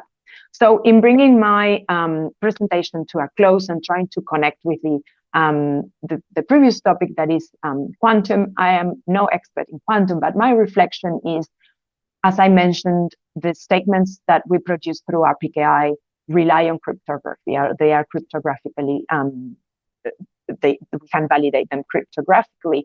And as quantum computing represents this disruptive force that could undermine the current cryptographic standards, RPKI may be affected. So my question for reflection is whether the cryptographic algorithms that are used nowadays by RPKI could eventually be replaced once there's suitable post-quantum algorithms that are standardized, whether the ones we use nowadays in RPKI could be replaced with those new ones. So I'll leave the question out there. We can come back in the discussion, I guess. Thanks everyone for your time, and thanks again for having me today. Sofia, thank you so much for your contributions. RPKI can sound very strange for non-technical persons, but basically this is a security extension of the internet, right? And one thing that I would like to highlight here is that these technologies, in general, the security extensions, are optional, right? It's something that is the operator need to deploy this technology, and also the operator need to deploy the validation of this technology, the routing validators. And there are several reasons for that, right? While we are having enforceable mechanisms like Sofia mentioned on the USA and different countries mandating for deploying these security extensions, there is a topic that is very highlighted in the internet society that is about fragmentation, right? And what happens if you mandate that everyone need to have RPKI? You can be disconnecting networks at some manner, because for the ones that does not implement RPKI. But on the other side, you will be exposed to hijacking and route hijacks. So we need to have a balance. And I think these approaches we are seeing in different countries, and Saudi Arabia example that Sofia mentioned is some of the examples that ways to go. So now continuing with RPKI, we have Wataru Ogai, that is from Shipping Inc., from the Japan IGF. We knew Wataru last year when we went at the Japan Global IGF. He is a representative from Shaping Inc. with the extensive expertise in RPKI operators, and he has been instrumental in advancing this routing origin validations adoption in the Asia Pacific region. So Wataru will present about the global movement of policy and operators in RPKI, discussing some milestone on the global IPv4 ROA coverage, and he will address different aspects of RPKI, also articulating more on the post-quantum cryptography and RPKI. But yes, let's talk more, Wataru, about this, how to deploy, what are the strategies of deploying RPKI, and about this global movement. So the floor is yours, Wataru. Thank you, Nico, for the introduction. And hi, everyone. My name is Wataru Ogai from Japan Network Information Center, JPNIC. From me today, let me talk about the global movement of policy and operation in RPKI world in 2024. For those who may not know, JPNIC is a national internet registry for Japan, which is a kind of like a national version of the RIR. And we are not the one operating .jp domain name, but instead we manage IP addresses and AS numbers in Japan, and of course, running on RPKI repository based on the registry database. So it's already December, and let me first look back on what RPKI related matter happened in this year. The biggest news was that the global IPv4 array coverage have exceeded 50% in NIST RPK Monitor and other global measurement platforms. It was the first time in this history for exceeding the 50%. More than the half of the global network is covered by ROA. And IPv6 has been already achieved a few years ago. So that means over half of the entire internet is now ready to be protected by RPKI. This is not just a wonderful achievement, but it also means that we are already in the next stage, the ROV. Regardless of tier 1 or not, applying ROV in the network is becoming no longer optional. Over half of the world is ready to go, and there is no reason anyone can stop it. So the stage of maybe or considering for ROV is already a past. Why can I so sure? Let me explain some background in the next slide. The first one, and it's also a big step for BGP world, is that one of the tier 1 network operator, Google, is now phasing out route server-based peering in IX, Internet Exchange Point.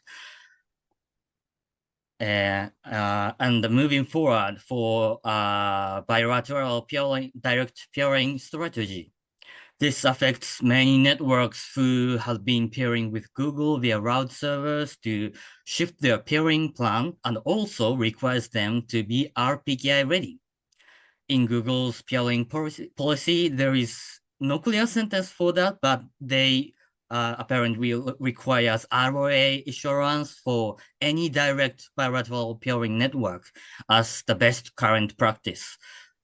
Refusing everyone peers with Google to be RPKI, resulting everyone peers with Google to be RPKI ready.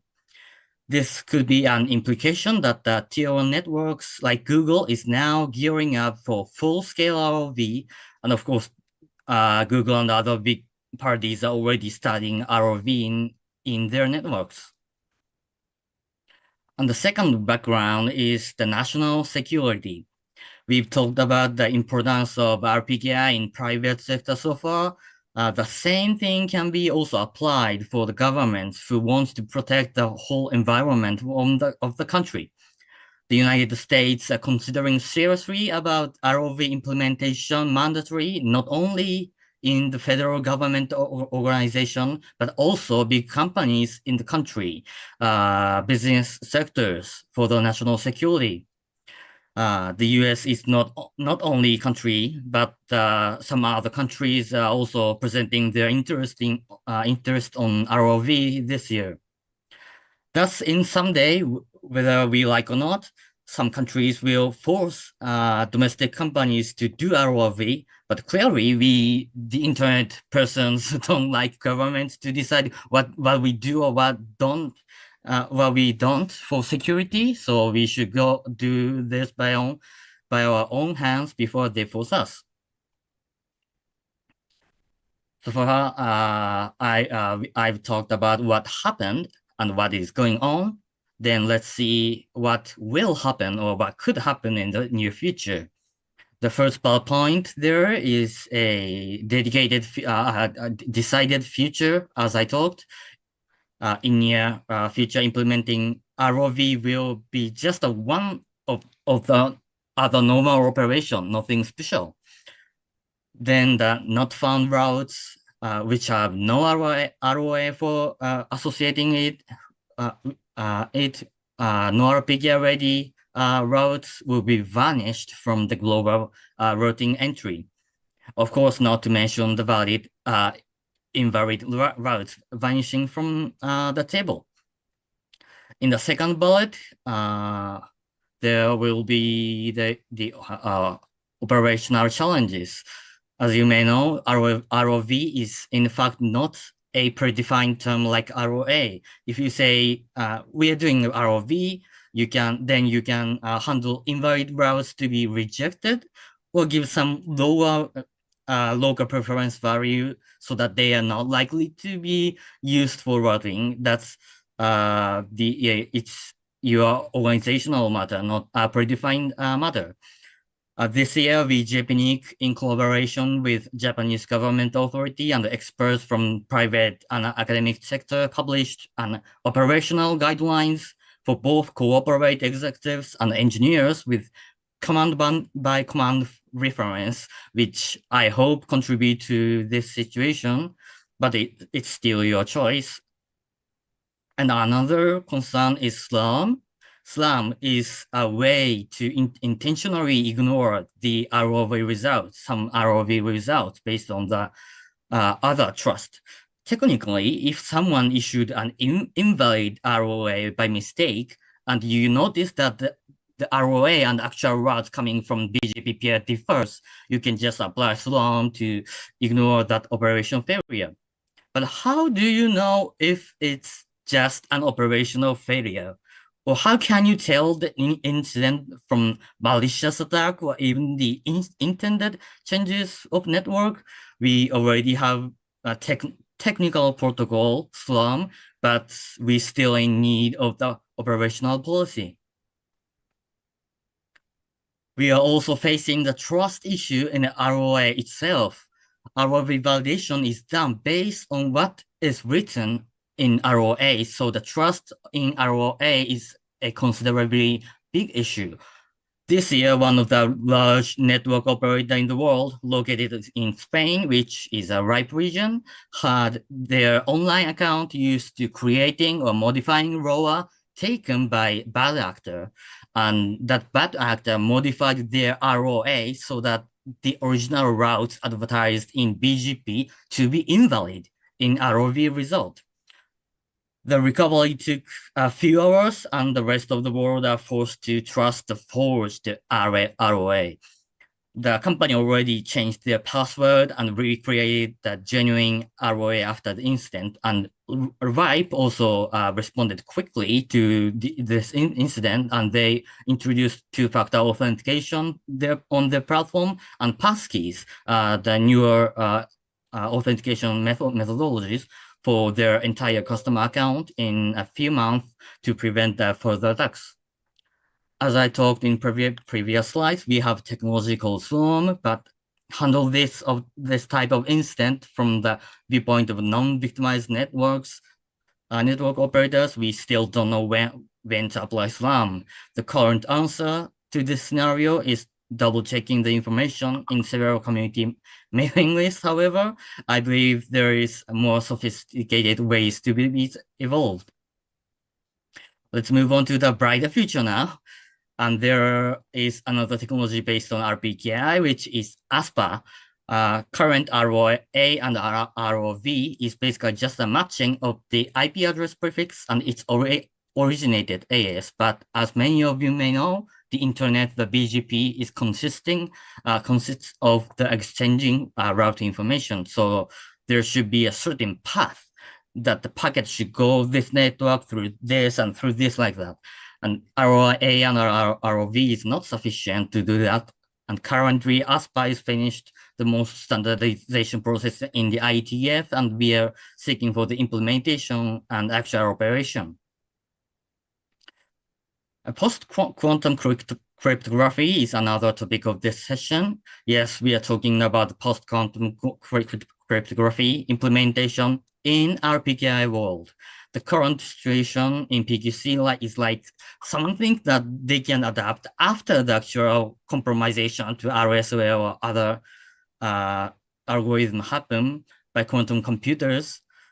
And the others thinks that they need to implement PQC before something is destroyed.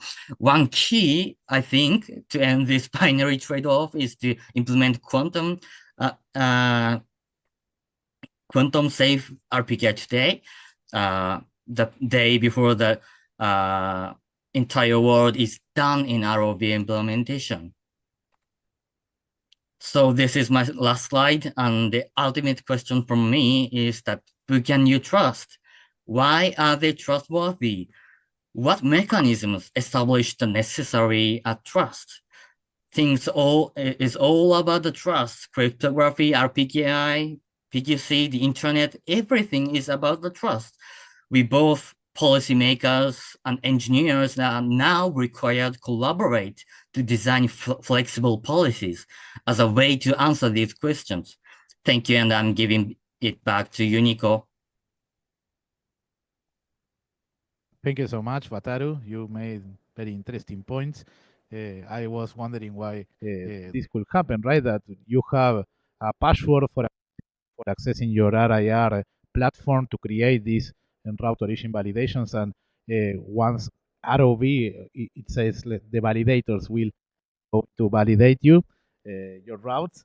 This is a huge problem because what happens if someone tamper with your login credentials and then change, as you say, the ASN of origin that is intended to be the origin. So clear effect here is that you will be out of the internet. All your entire network will be fragmented from the rest of the internet, and that will be a very complicated thing. So yes, I think that managing credentials of the RPKI systems is something that is very important. And also interesting that you mentioned that there are some quantum safe RPKI way. In my opinion, that need to be before that everything explodes on the internet when the quantum computer finally develops. So that are some of the challenges that we have for the future now. So heading to our other part of the session today.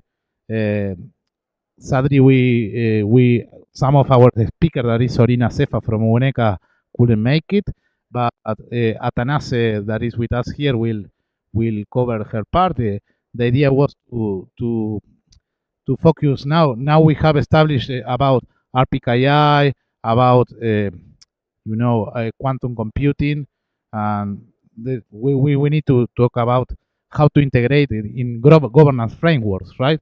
And across the different regions. So Atanase will briefly talk to us about some advanced security measures or how this can be integrated into multi-stakeholder efforts or governance frameworks, particularly in the global south. So how Atanase can address these challenges in harmonizing policies across diverse regions. The floor is yours, please.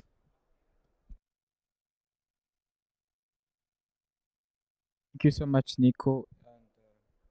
Yeah, thank you so much, Nico. And this is a very important topic, and particularly in Africa, is the capacity of different regions are different. And with the advance of quantum technologies, you see, we need actually enough resource to whether host a quantum computer, which resource some of the time we don't have actually in Africa till now one quantum computer.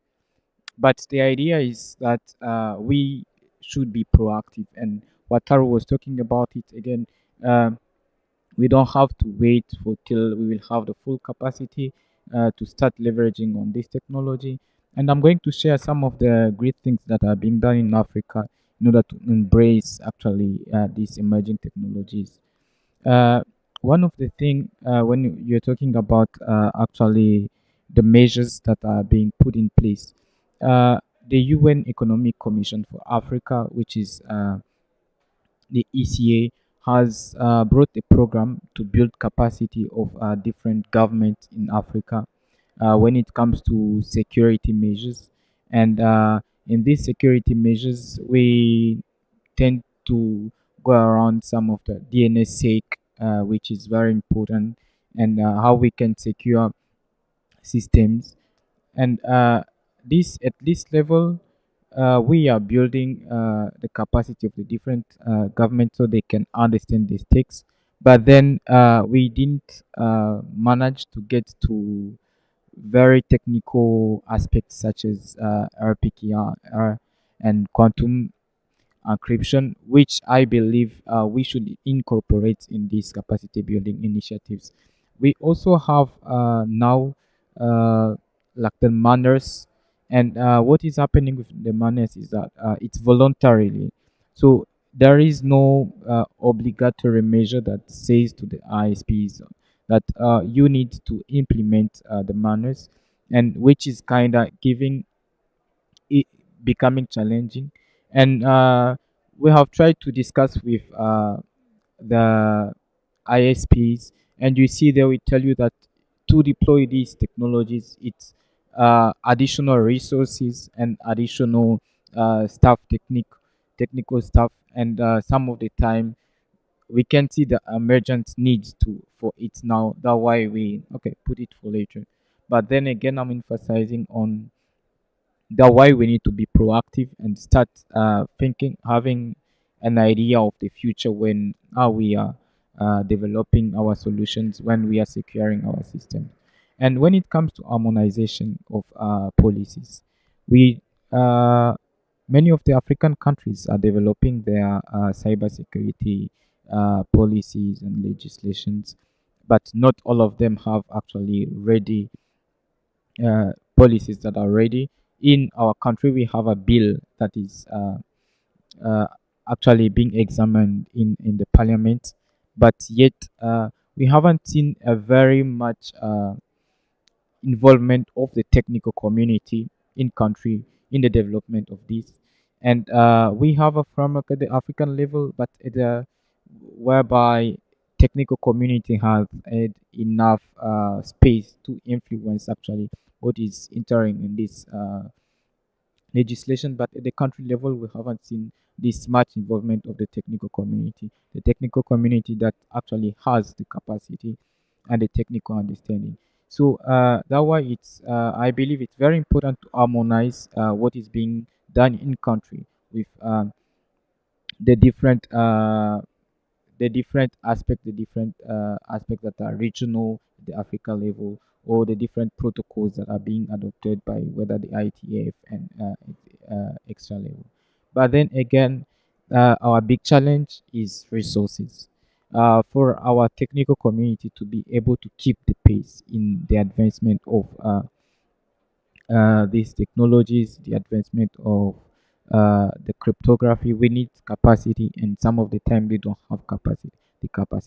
So we are really calling for more investment in capacity to the technical community actually to be able to uh, strengthen our country's strategies, and also the collaboration between the governments and the legislation that are putting in place cybersecurity strategies with the technical community and various stakeholders.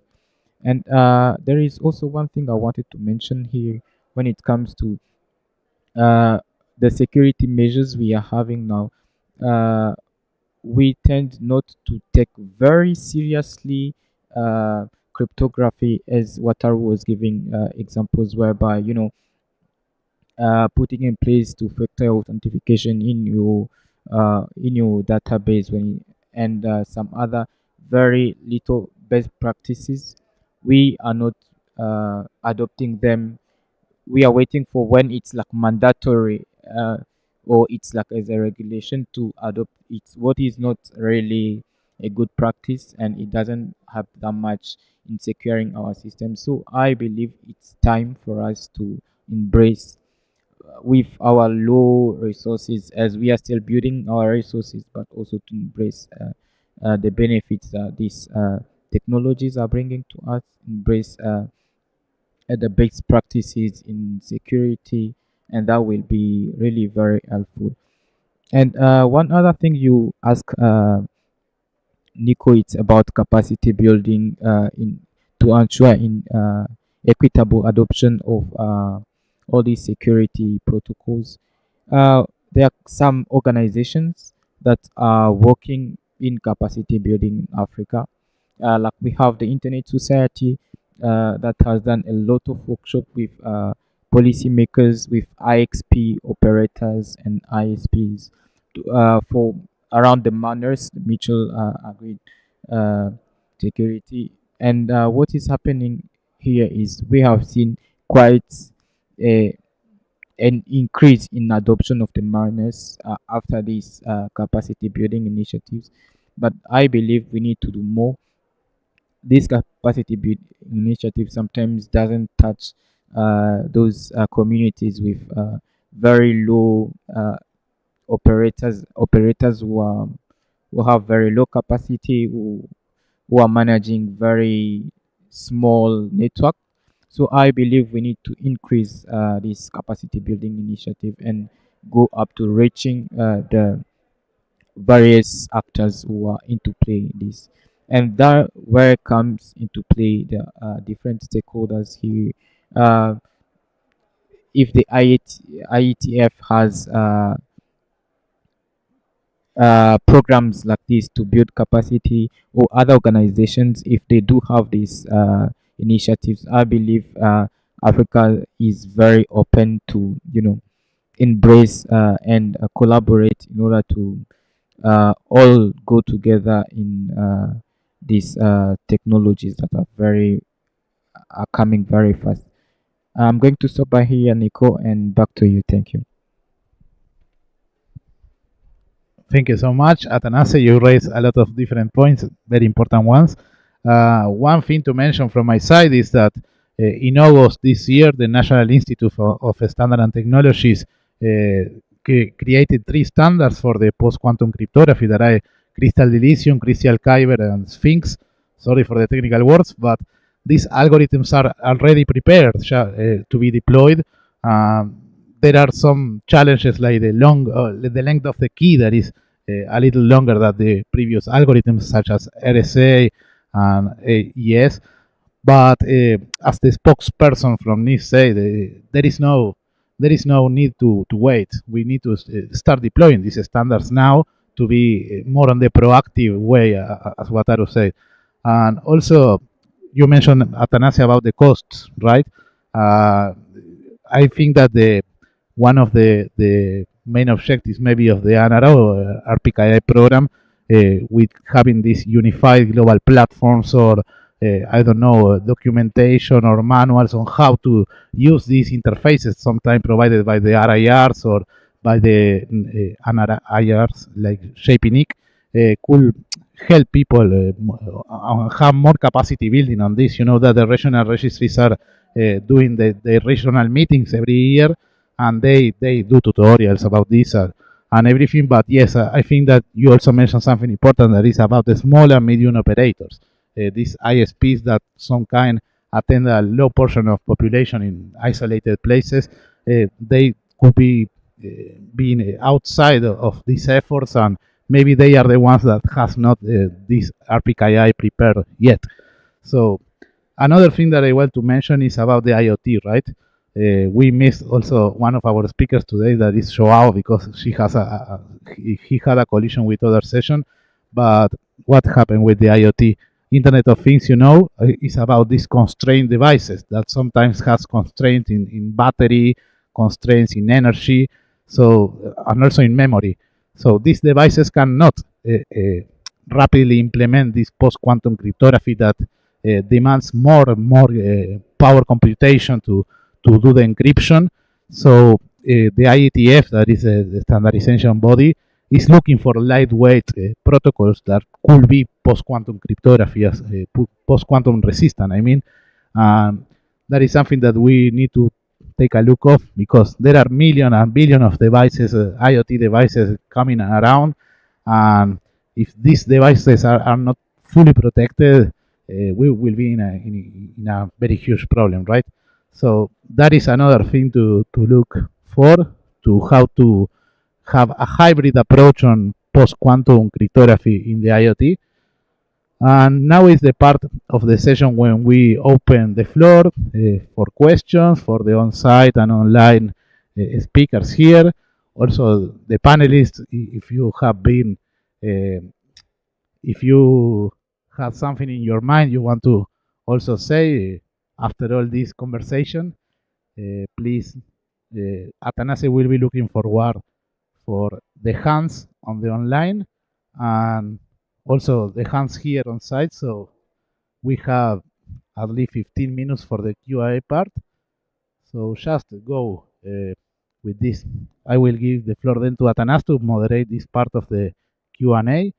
So we will be receiving questions and our panelists will be responding. Yes, thank you so much. We have one question already in the room, so we are going to start by one.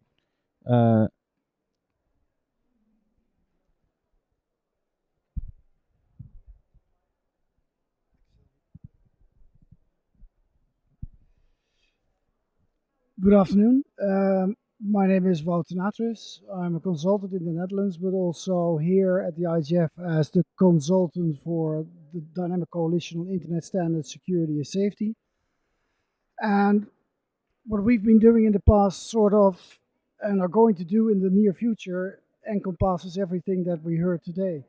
And my question to the panelists after I finished is how can we actually, as a Dynamic Coalition, help you with the situation that you have been describing. Last year at the IGF, we presented a report on IoT security by design. And Nico was the project lead for that as our working group chair for that topic. But we're going to start a new iteration this year and present that in Liljestrøm in near Oslo in June 2025, which combines the post-quantum cryptography and the state that is at the moment with IoT security.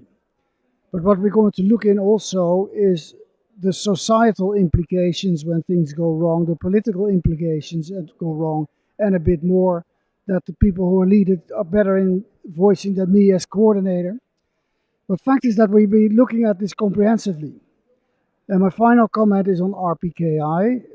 With thanks to ICANN and the RIPE NCC, we presented here at the IGF a document that helps the technical people convince their bosses to deploy DNSSEC, RPKI, but by default all other internet standards, by providing them with arguments that are not technical, but exactly the sort of arguments the CEOs, the CFOs want to hear what the implication for a company is if you don't have that. The implications for your reputation, the implications for your customers or your own employees.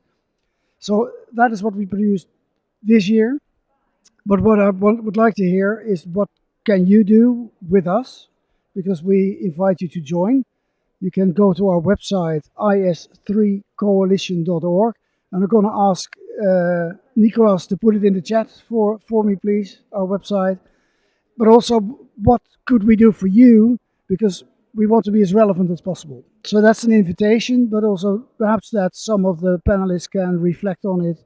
And from there, we can take that with us. Thank you. Much. Anyone who wants to comment on that, my panelists, please? Yes, Sophia? Thanks. Thanks for that comment. And I guess from my side, what I wanted to comment that in terms of answering the question of what can be done, my final question of my presentation, inviting for reflection, can also be extended to an invite for some more work. As we discussed, the IGF is a space where internet standards are developed, and currently, although there is an RFC describing, I think it's called algorithm agility RFC, but it's quite old and it has never been implemented. And so there is kind of a theoretical framework for replacing parts of RPKI, but it has never been put in practice. And some people believe it wouldn't really work. So there is room there for anyone who wants to be more involved in the IGF or who is already involved in the IGF but wants to be more involved in this space to do work on how to actually, in practice, the cryptography in RPKI could be replaced for like something that is post-quantum state. So I guess that's my only comment. I'm no expert in that space, so I'm not the person to help in the actual work, but I'm just pointing out an opportunity for some work that anyone interested could be involved in. Thank you. Thank you. And actually, thank you for mentioning the work you're doing at the IS3C. We believe more people need to hear about the work you do. And as for us in Africa, we believe your resources might be very helpful to us. Thank you for sharing these resources. We have a thought in the chat by Mike Nelson. After Google's announcement of the Willow quantum computing chip, there was speculations that someday soon Google could use the chip to break the obsolete encryption used to protect the huge stash of Bitcoin created and controlled by Satoshi. Is wondering if the only one fascinated about this possibility, or is it that important? Anyone want to comment on this?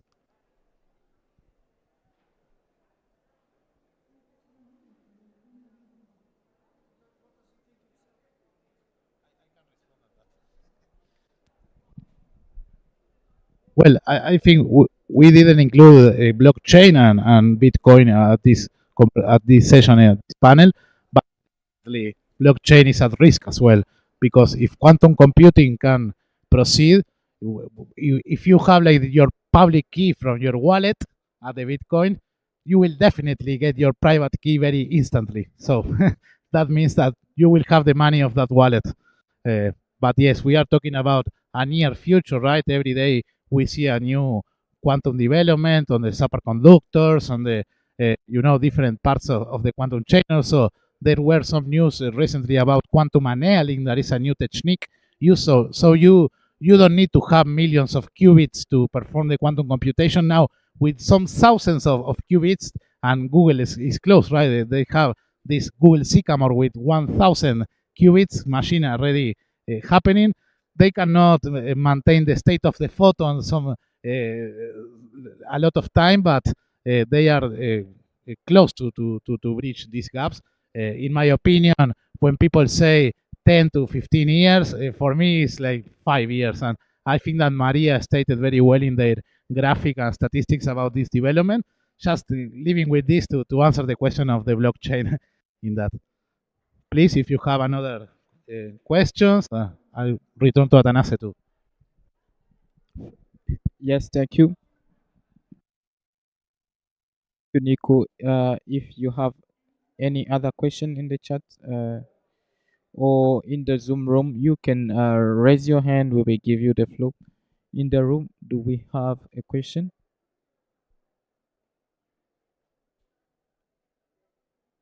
No question for now. There is Hugh who is commenting also on the Bitcoin case. Is saying the advancements are important as they signify what is to come, but at this point, it is mostly hype. There is little practical. There is little practical than they can achieve right now. But yes, Nico said it. Maybe not right now, but in the very coming, may see big change in this.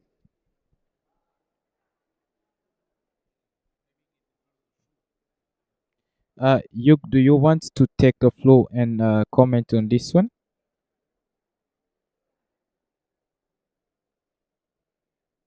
Yuk, can you hear me?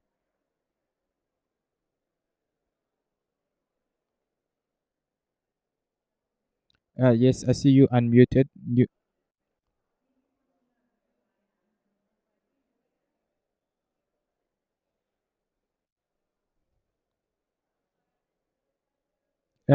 Sorry, you need the permission to speak. Hi, can you hear me now? Okay, yes, sure.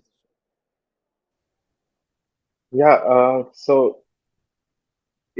quantum is a very new technology, and as is the case in any new technology, there's going to be a lot of hype in addition to the actual technological advancements that are happening.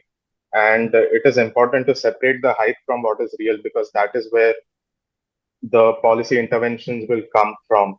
And in case of a lot of the advancements that these big companies are making, they have to hype it up because a lot of investment is going into these areas. So it is important that we take a measured approach when we see these announcements and focus on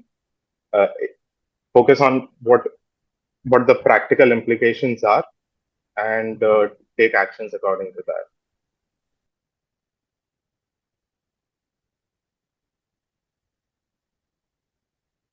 So, as we are going to the conclusion of the session, yeah, okay, Wout, you can have a comment.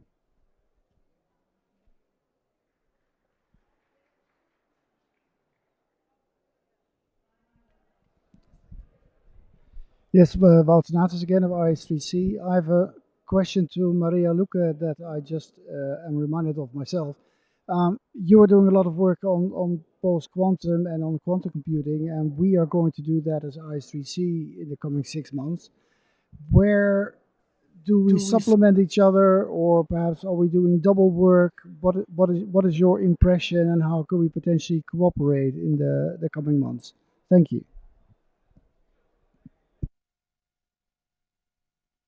I don't see Maria online anymore, I think.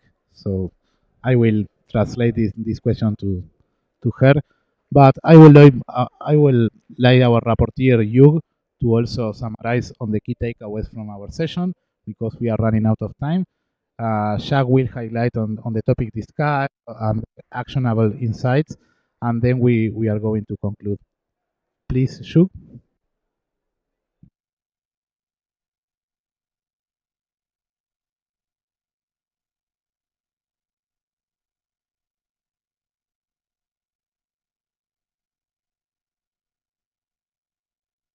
You have now you have permission to unmute yourself.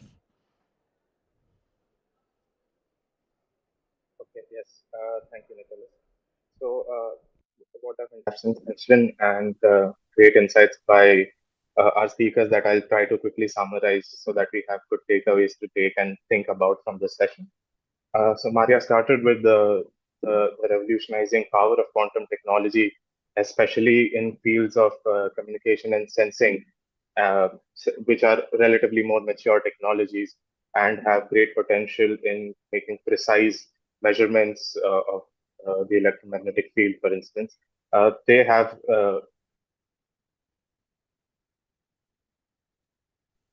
Hi, Nicholas, can you hear me? Okay, yeah. So I'll start again. Actually, I was speaking. So Maria told us about the revolutionizing power of quantum technologies and the more mature fields of quantum communication and quantum sensing, and how they promise to transform industries like healthcare, defense, and military infrastructure security.